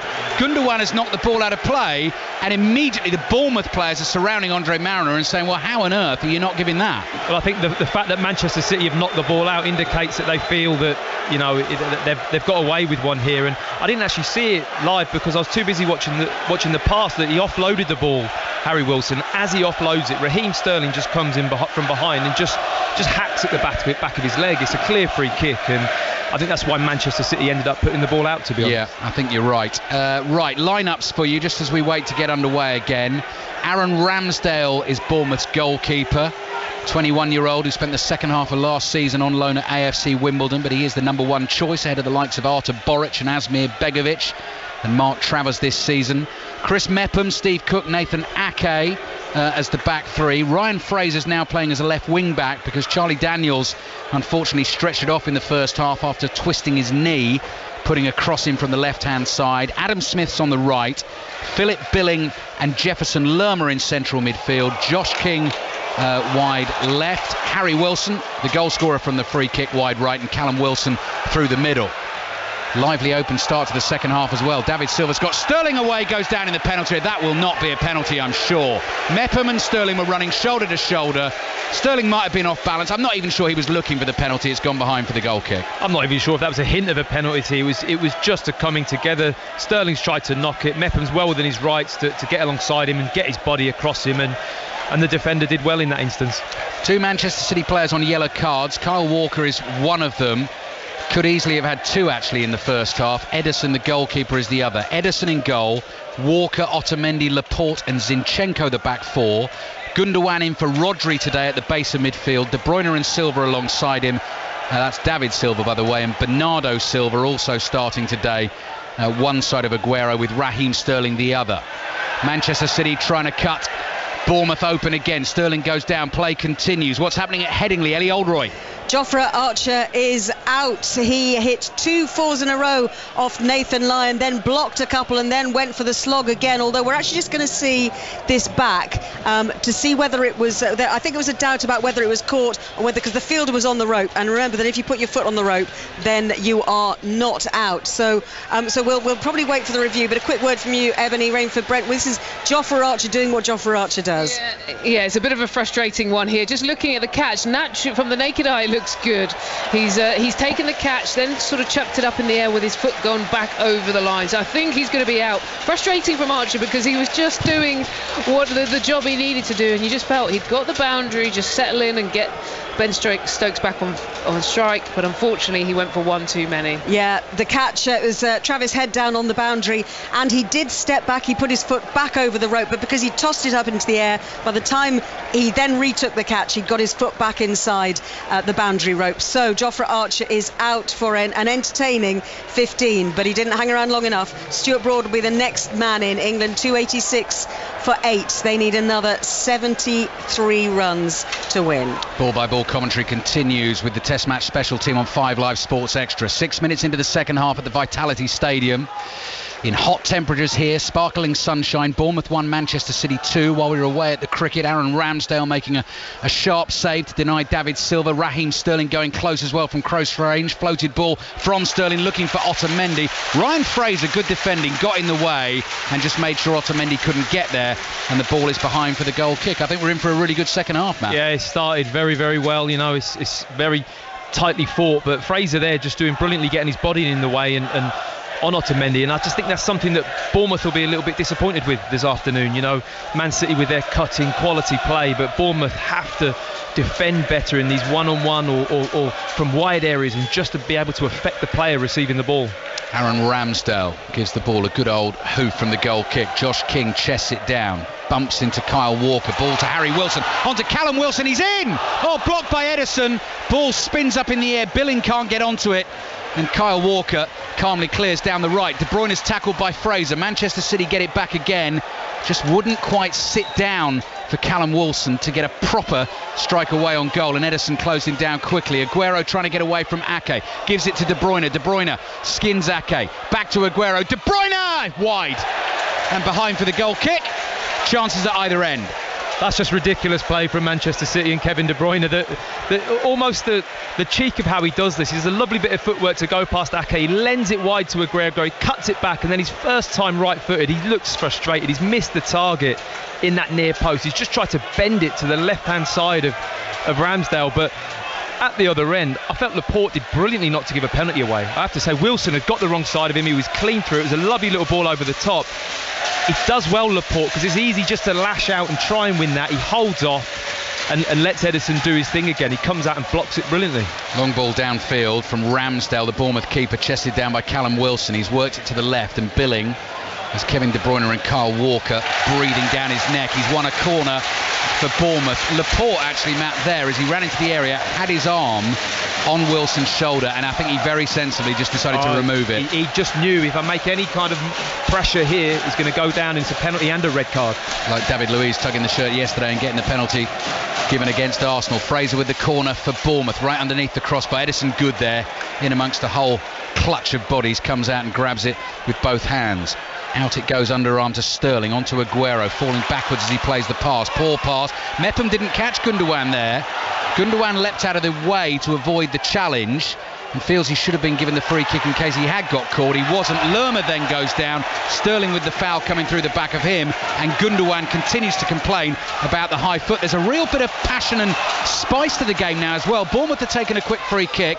Fraser into Josh King. King on the turn, spots Adam Smith in a load of space on the right hand side. Wilson just tries to hold the run. Here he is, low cross in. Harry Wilson's first time shot, blocked by Zinchenko. Billing is too strong for David Silva, wins it back for Bournemouth, gives it to Fraser on the left. Fraser's curling ball to the far post. Oh, Ederson flying out full stretch, punches it behind for a corner. Had he not got there, I think Callum Wilson might have stuck that in. Well, this is absolutely game on now from Bournemouth, and Ederson again showing he's almost been their man of the match so far. Ederson, he's had a brilliant afternoon so far. Corner then for Bournemouth. Harry Wilson with this wand of a left foot. Match the day 2, 10:30 BBC One. You have to see this Wilson free kick. Here's his corner. That's not so good. Sterling leaps and heads it away at the near post. Bournemouth are right in this game. Mepham's ball into the edge of the box, cleared away by Walker on the volley. Mepham's header finds Steve Cook. Billing knows he's offside, so he just walks back into an onside position. It allows Zinchenko to clear. Ryan Fraser's got that wrong. He's misjudged the bounce. De Bruyne's away. Lerma comes sliding in. Bad tackle. It'll be a yellow card, and De Bruyne's furious. Lerma just made his mind up a split second too late. I think the decision, De Bruyne had overrun it. He'd had the touch inside. Fraser misjudged it initially. De Bruyne's touch here is heavy, and Lerma, it's almost like his weight's transferring the wrong way. So by the time he's made the decision and then transferred his weight to go and make the tackle, it's too late, and De Bruyne just toes it away, and it's a clear yellow card. Free kick taken short by De Bruyne. Back on his feet, not hurt. Got it back from Kyle Walker, then floats a pass to the left. Raheem Sterling just allows it to bounce and collects it, and Adam Smith stands off him, so Sterling plays it back to Laporte. Another wicket's gone down at Headingley, I think. Ellie? Yeah, it's all going quickly now. Stuart Broad out, second ball, LBW to James Pattinson. Yorker tried to get to it, but just trapped back on his stumps, Ebony Rainford Brent. And it's just a matter of time now for England. Yeah, it was too quick for Broad, to be honest. Beautifully bowled, right on the crease line. Wasn't even able to jam that bat down quick enough. And where he was plumb in front. Well bowled to Australia. They're really turning the screw now. Stuart Broad out for a duck. Ben Stokes is still there on 61. One of the heroes of Lords this summer is heading out. That's Jack Leach. Remember, he got 92 as a night watchman against Ireland. Don't think it's going to quite happen here today. It's not quite the same situation, not quite the same bowlers. But Ben Stokes on 61 looks like he's going to get stranded. 286 for 9, and the target's still 73 runs away. Yeah, and if Australia win the Test match, they retain the Ashes with 2 matches to play. England could still level the series by winning the last 2 Tests. But if it finishes 2-2, Australia, as the holders of the Ashes, retain the urn. Ball-by-ball commentary is over on 5 Live Sports Extra. In-play highlights on the BBC Sport website. And the Test Match Special podcast available for you via the BBC Sounds app after the end of the day's play. Rodri is coming on for Manchester City. Gundogan is going off. That's an obvious swap in terms of the positions the 2 players are going to play. So Pep Guardiola is the man to make the first chosen change, because Eddie Howe had to make a change in the first half. Charlie Daniels off with injury. Edison has the ball at his feet inside his 6-yard box. He's able to play a lovely pass, clip pass to Kyle Walker. Good race between him and Josh King. Poor pass from Walker.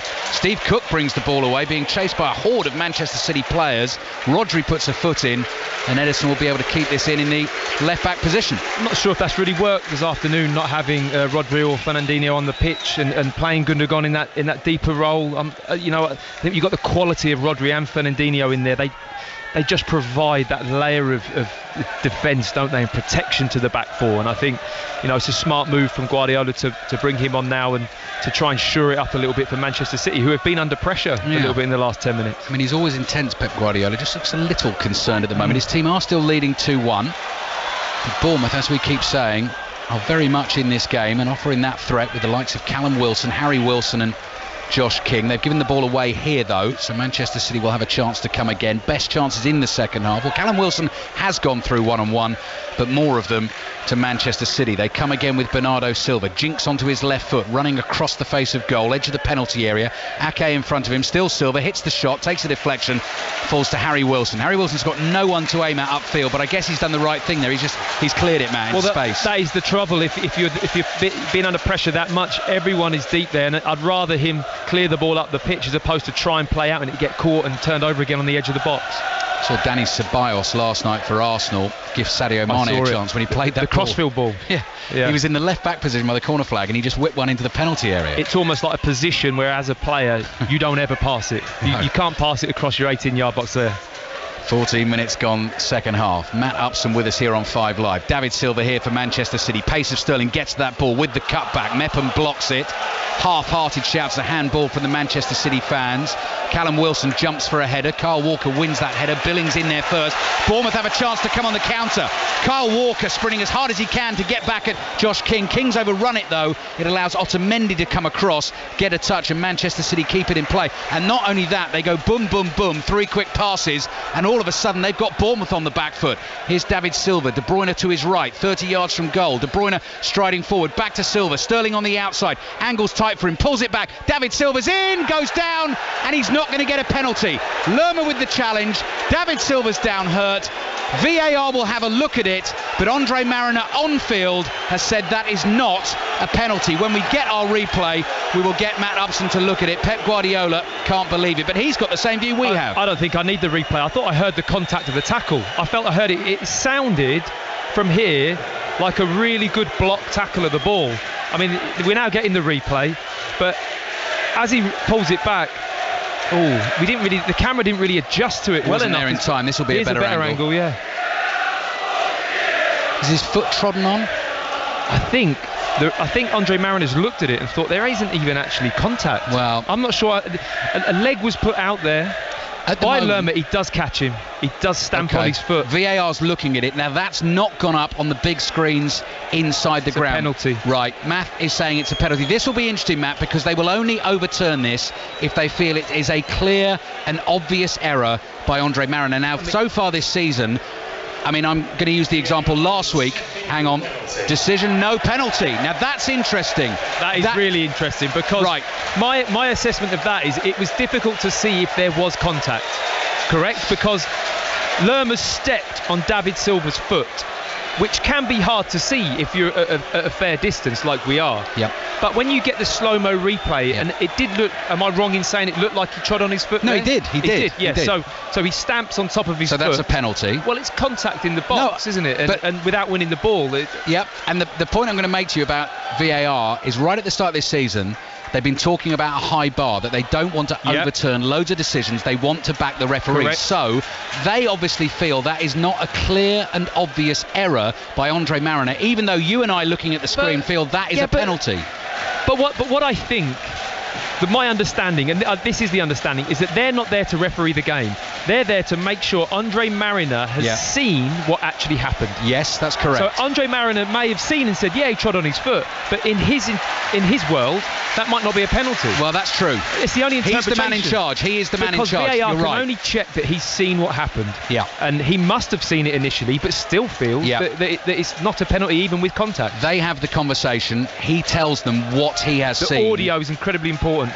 Which would be lovely to hear, wouldn't it? Would. As broadcasters, but also inside the stadium. Yeah. And actually on the big screen there, eventually it just came up and said VAR is checking, decision, no penalty. De Bruyne with his left foot. Manchester City are not having a lot of luck with VAR so far. And actually, Micah Richards, who's on the show today, was making the point that he felt the so-called smaller clubs would benefit from VAR, not necessarily because of decisions like that, but maybe tight off cycles, because the bigger teams score more goals, more and more will get ruled out, and it will actually benefit the smaller clubs. Possibly. I mean, he may be right that they'll probably have more opportunities to use VAR throughout their play of an average Premier League game, so I'm sure they will be more contentious. Aguero, David Silva, he'll be angry now, into the penalty area, still dribbling, it's in the back of the net.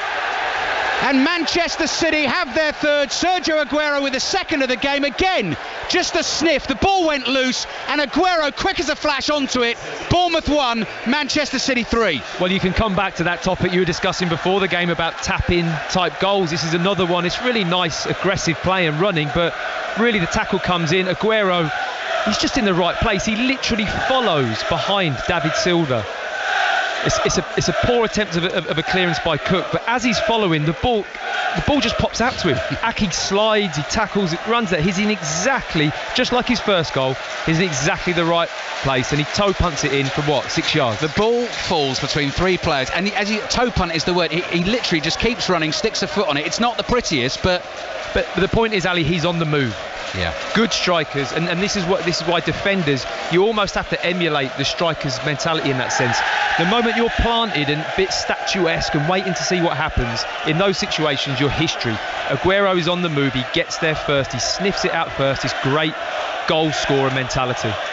So Manchester City moving to 7 points in this Premier League table with a win today. Tottenham Newcastle, our second commentary on our 5 Live Premier League Sunday, coming your way at 4:30. In fact, the team news from that game and Wolves Burnley, we've got updates on Wolves Burnley, that's kicking off at 4:30 as well.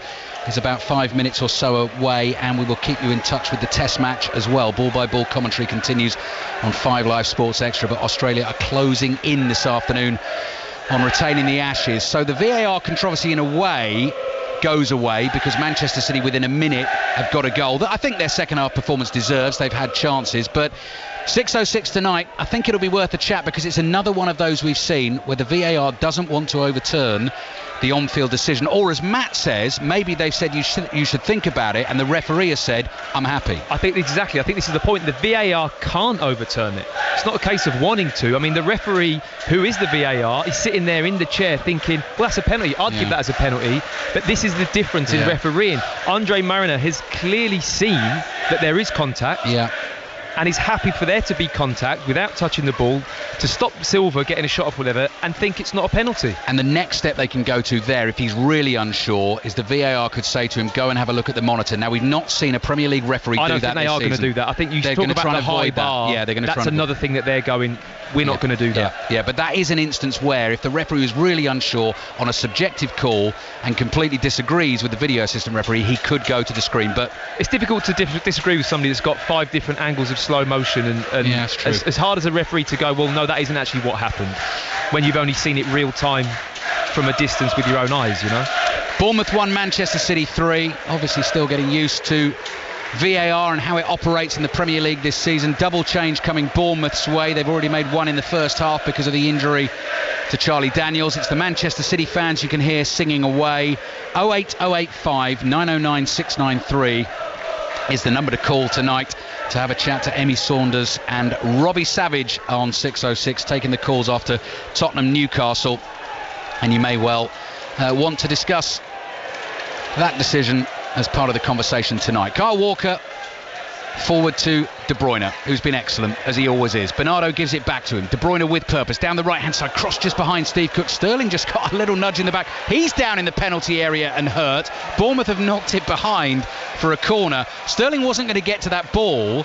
Mepham was just sort of bumped into him, and I think he's also trodden on his foot accidentally. I think it's one of those horrible ones for a striker where you get your Achilles raked a little bit. You know, you get that accidental big centre back coming in from behind and just stamping down the back of your heel. But I'm just more caught up, and I'd love to, and I will do this one day. I'll make a note of how many times Kevin De Bruyne plays 2-touch in a match. Okay, it should be his middle name, because it's just out of his feet cross, out of his feet pass. It's a joy to see.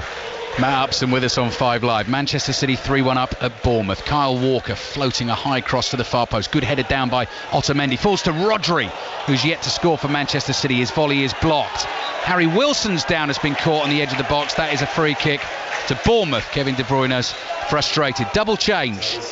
Jordan Ibe is coming on for Bournemouth in place of Adam Smith, who's been on at right wing back so far this afternoon. Jordan Ibe has been an unused substitute in Bournemouth's first 2 games of the Premier League season.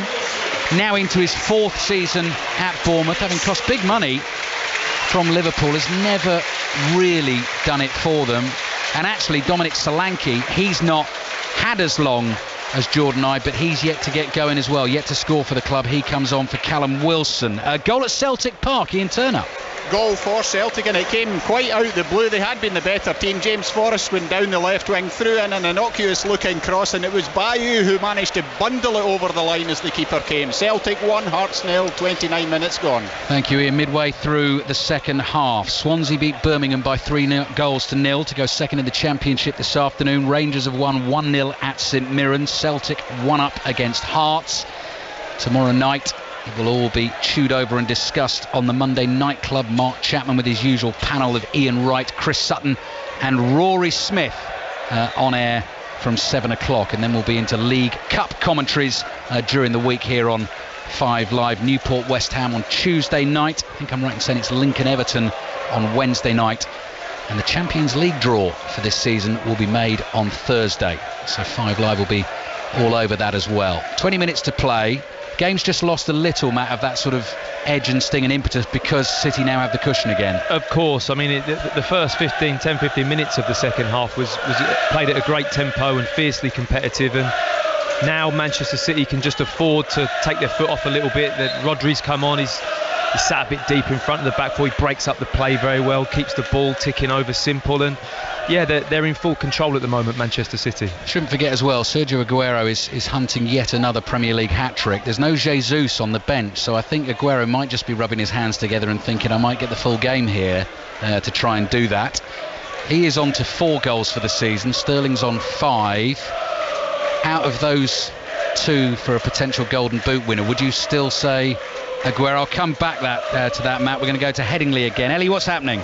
Well, Ben Stokes is still trying to do this on his own at the moment. England are 297 for 9. Stokes is on 71. Jack Leach yet to get off the mark. I mean, this is not going to happen, Ebony Rainford Brent, with 63 runs still to get, but Ben Stokes is going to entertain us on this warm afternoon. Yeah, look, it's very difficult, especially in Test cricket when all the fielders can be out. It's almost impossible to get the amount of boundaries needed. But fair play to Ben Stokes. You know, he's looking to be positive. He's trying to be aggressive where he can and take this as deep as possible. But right now it feels very much inevitable. Jack Leach, well, we saw him a little while ago, only a few weeks ago, do really well as a night watchman.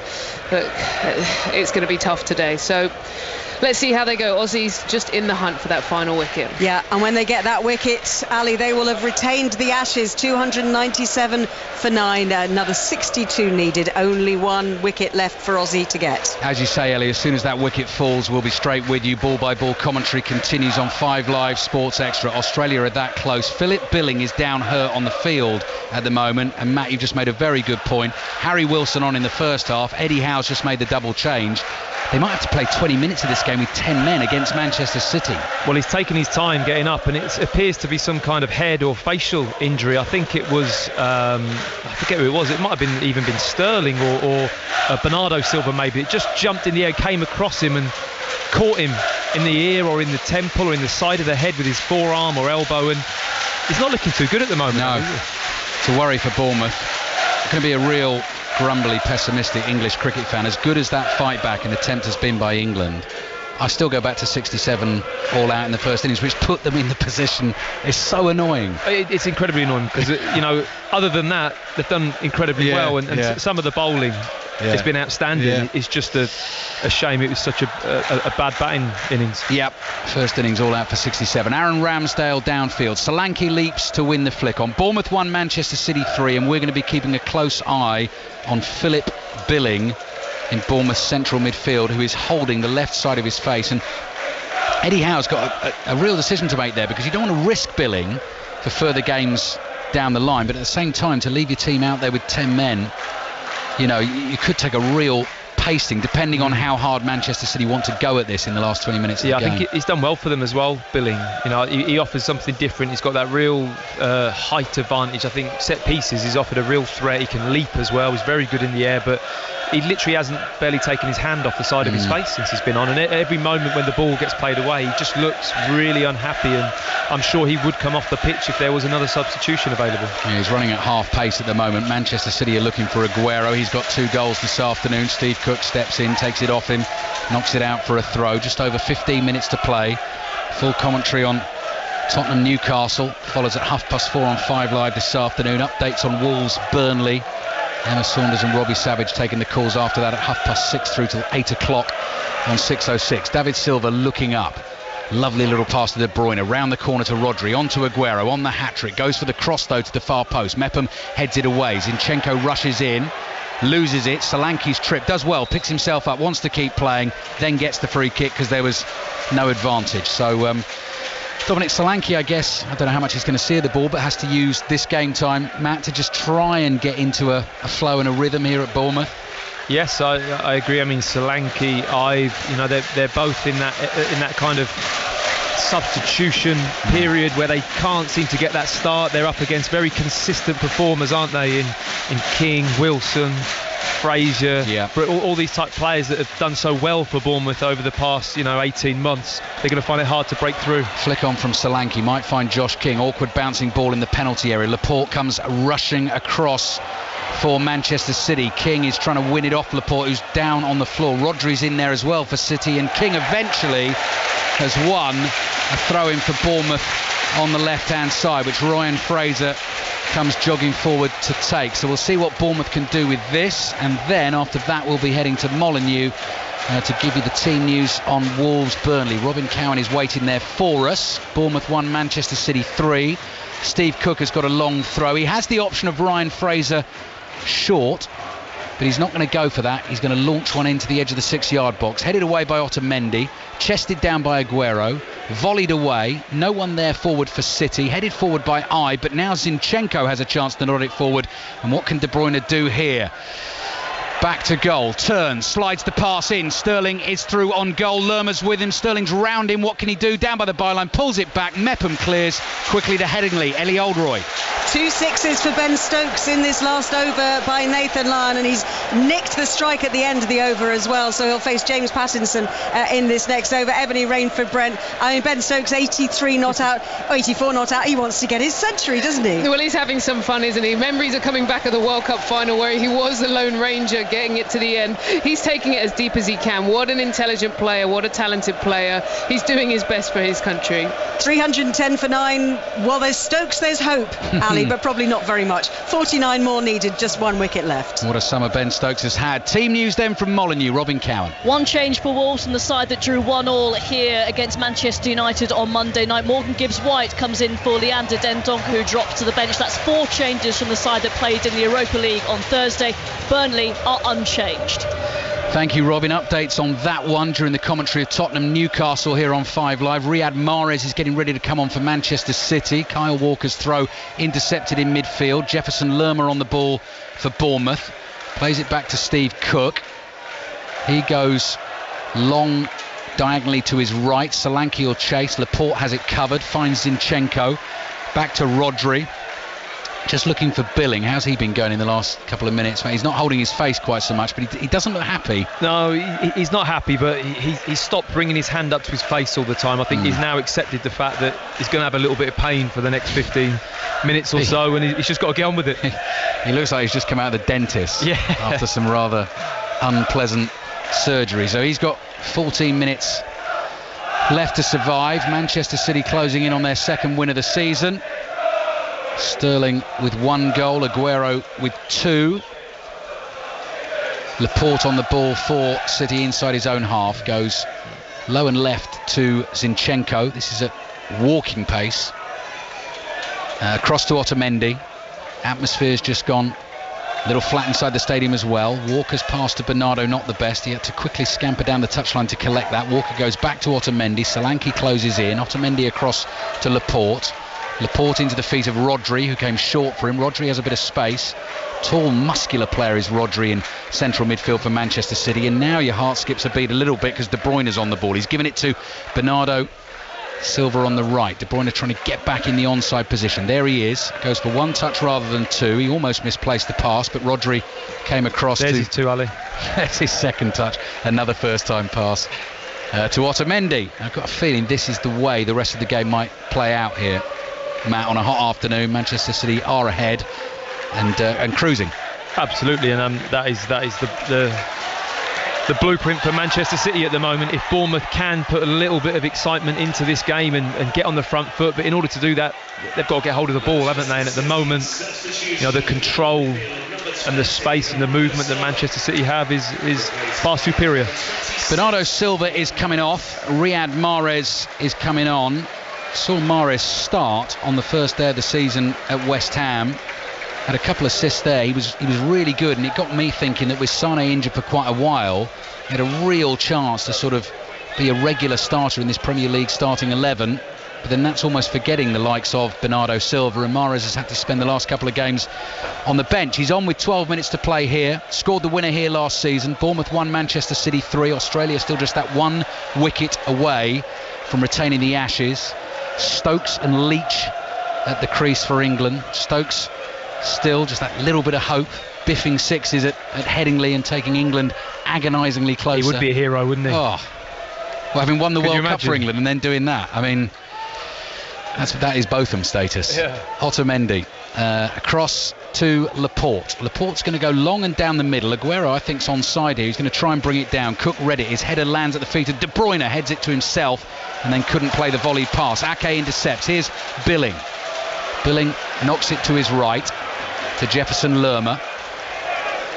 What can Lerma do with this? Harry Wilson's made a run for him, holds his arms out and wants the ball. He's not going to get it. Now he does. Wilson with his back to the Manchester City goal, takes it on the run. Almost a fabulous pass through to Ryan Fraser, and it was cut out by Walker, and Manchester City start pinging it around again inside their own half. Just over 10 minutes to play. Bournemouth 1, Manchester City 3. I think actually, Matt, just before we went for one of the cricket updates, I was saying whether you fancied Sterling or Aguero for the Golden Boot. Is there a favourite for you there? I think I might go for Kane. just to throw one in there. Throw it in there, yeah. No, but you're always going to have to go with it. Actually, when you it's say tough, about isn't it? I think tough. it's tough this season. It's the first year. You always look at Aguero and think, well, this is his role in the team.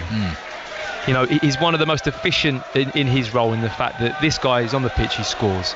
But at the moment, in the form that Raheem Sterling's in, it's not too dissimilar, is it? As it been an out-and-out centre forward, the amount of dangerous situations. Look at the opportunities and assist opportunities that he's created today. I mean, it's going to be really hard before. It's brilliant when you've got two players in the same team contesting, isn't it? I mean, it really must ramp up the excitement. Still not actually giving me an answer there, though. Who's going to score more goals? Well, I just thought I'd try and talk round it.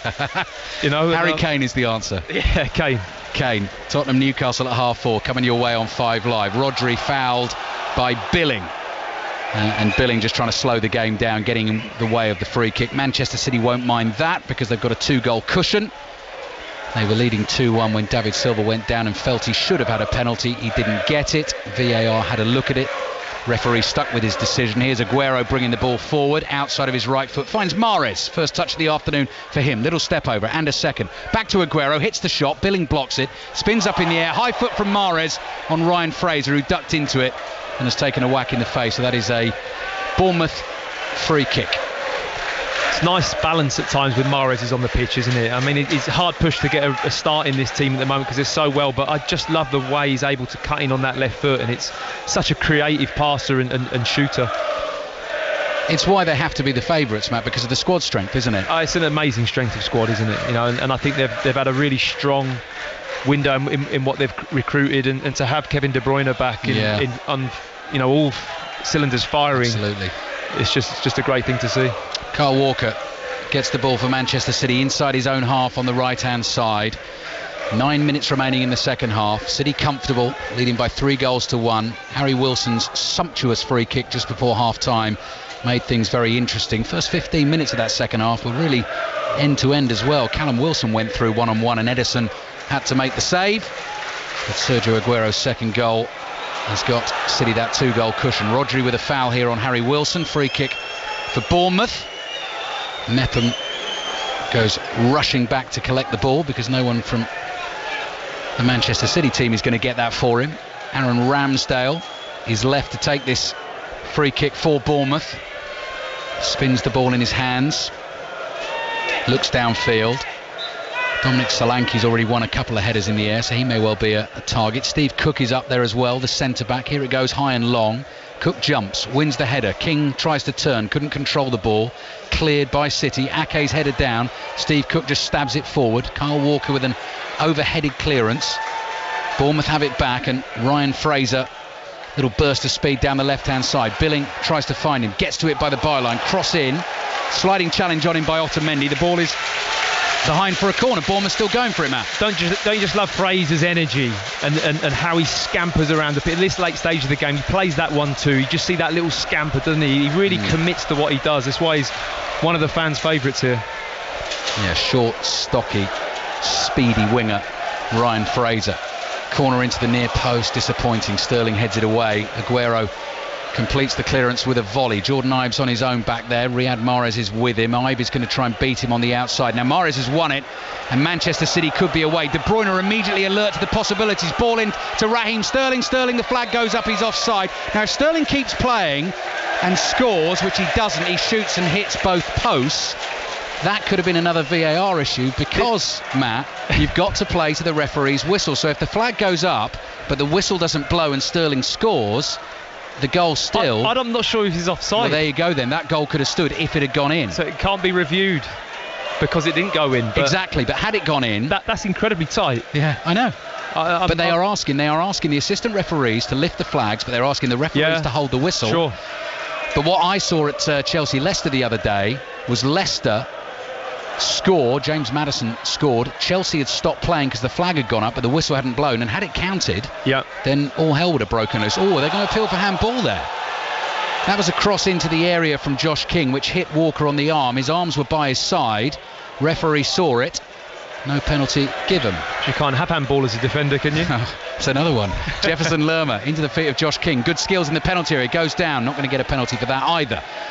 Kyle Walker dribbles away from Mepham, overruns it. Billings cross to the far post, and Callum Wilson, it was just ahead of him. He couldn't quite finish it. Were Bournemouth to get a second goal here, get within a goal of City, then the stadium's going to go nuts for about 5 minutes or so, and we could have a great finish. But they're also leaving themselves open as well.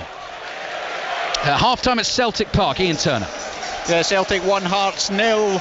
The champions deservedly in front in the east end of Glasgow, although their goal was somewhat fortuitous and embarrassing for the Hearts defence. James Forrest down the left, chipped in across to the 6-yard box, and some part of Bayo's body bundled the ball home. Celtic 1, Hearts 0. Stokes and Leach still hanging in there for England at the moment, trying to chase that massive total of 359. Australia still just need that one wicket if and when it falls.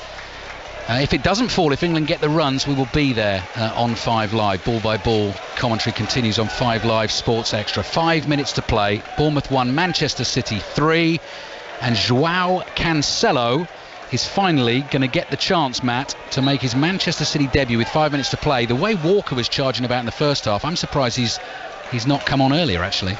Yeah, I mean, I think, having him there waiting in the wings could be a reason why Walker's charging around the way he did, and he's had a decent afternoon, Kyle Walker, but you're probably looking at his future replacement when the time's right, and somebody who's going to compete with him now. Chance for Bournemouth. Solanke gets it from King, he's through, shoots straight at Edison, needed to go for the bottom corner, went straight at the keeper, who makes the save. To Headingley. Ellie, I've got my fingers crossed, what are you going to say? Ben Stokes is on 95 here, Ali. He has just ramped Pat Cummins for 6. Oh. He tried the shot, didn't come off, tried it the next ball, did come off, went for 6. England need 38 more to win. Ben Stokes and Jack Leach have put on 33 runs together, of which Jack Leach has scored 0. So Ben Stokes is on 95. They are not going to do it, are they?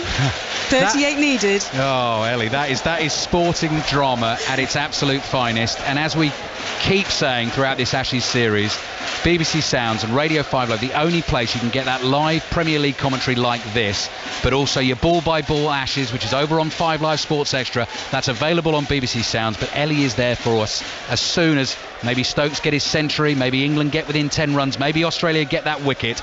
We will be there. 3 minutes to play here. Bournemouth 1, Manchester City 3. The ball won't go out of play, so Cancelo is getting less and less time to make his debut. Matt, what have you spotted? Just prior to that, I mean, the chance with Solanke, just as we went across in it, what a good opportunity that was. And those are the moments. You talk about Ibe, Solanke having an impact, showing the manager they should be in the starting 11. As a striker, in on goal with your left foot there, you have to hit a corner. You can't strike it straight at the goalkeeper. You pick that corner and you make sure you hit it, and you've got an opportunity to score then. Ball chipped forward to Riyad Mahrez. Full commentary on Tottenham Newcastle on the way at 4:30 here on 5 Live. Aguero controls it for Manchester City in the centre circle. Slightly different type of finish, but I immediately think, having watched Match of the Day this morning, Jamie Vardy with his left foot from the angle, near post he went power and scored against Sheffield United. Commits, doesn't he? Really commits to it. Yeah. Header away from Fraser at left wing back, finds De Bruyne. His performance deserves a goal. He gives the ball to Mahrez. Mahrez on that left foot. Tricks back onto the right. Little scoop pass looking for Sterling. It's blocked. Rodri is there. 90 seconds of the 90 minutes to play. It's going to be another win for Manchester City. Pep Guardiola in the light coloured t-shirt, the combat trousers, the suede trainers, standing with his hand on his hip. Really embracing the bank holiday relaxed vibe down here. Yes, isn't he? Just needs the shades. Yeah. The shades and maybe a straw boater, something like that for Pep. Manchester City leading 3-1. Manchester City playing keep ball. Decent performance from Bournemouth though this afternoon. I don't think their fans are going to go home too unhappy. Let's not forget Kyle Walker could have been sent off in the first half. Mahrez up to the edge of the area, onto that left foot. Ake's trying to stick with him. Mahrez turns away from him. Ake did well there. Great defending from Ake, wasn't it? Yeah, to not let him get that shot away. Here is Mahrez going through a whole clutch of bodies. Legs go out. Mahrez goes down, doesn't get the free kick, and Josh King has got so much work to do here. Chased by Rodri, who's not got the legs to stick with him. Otamendi slides in, catches him. The City players say he jumped over his legs and it wasn't a foul, but Otamendi will get booked. I mean, that's just completely senseless from Otamendi, isn't it, this stage of the game as a centre-back? When you talk about racking up, 5 yellow cards over the season, that's just unnecessary, isn't it? And it's a yellow card, but he just doesn't need to dive in there. King is going absolutely nowhere. Right, Joao Cancelo comes on right at the end of this game because the board is about to go up for added time. Kyle Walker, watch the highlights tonight on match day. I think a little bit of a lucky boy not to get a yellow card right at the start of this game. He then got another one which he definitely deserved. He very easily could have been sent off in this game. Do you know what I think it was? It's the old, again, it's being refereed in the way of, well, early on you get away with one, don't you? And I just think, doesn't matter if it's the first minute of the game or the last. It's a challenge, yeah, exactly. It's a foul. It's a foul if it's a foul. I think 4 minutes of added time, yeah. We're starting them now. Bournemouth 1, Manchester City 3. Harry Wilson with the free kick, curled in, flicked on towards the far post. Billing chases as he kept it in. No. Goes behind for the goal kick, which is a shame for Bournemouth. Once again, though, Matt, you have to say Manchester City have come here, like the last 2 seasons, and they've been in a right battle. So they'll come away with all 3 wins the last 3 seasons, but it's not been easy. Back to Headingley, that's not been easy either.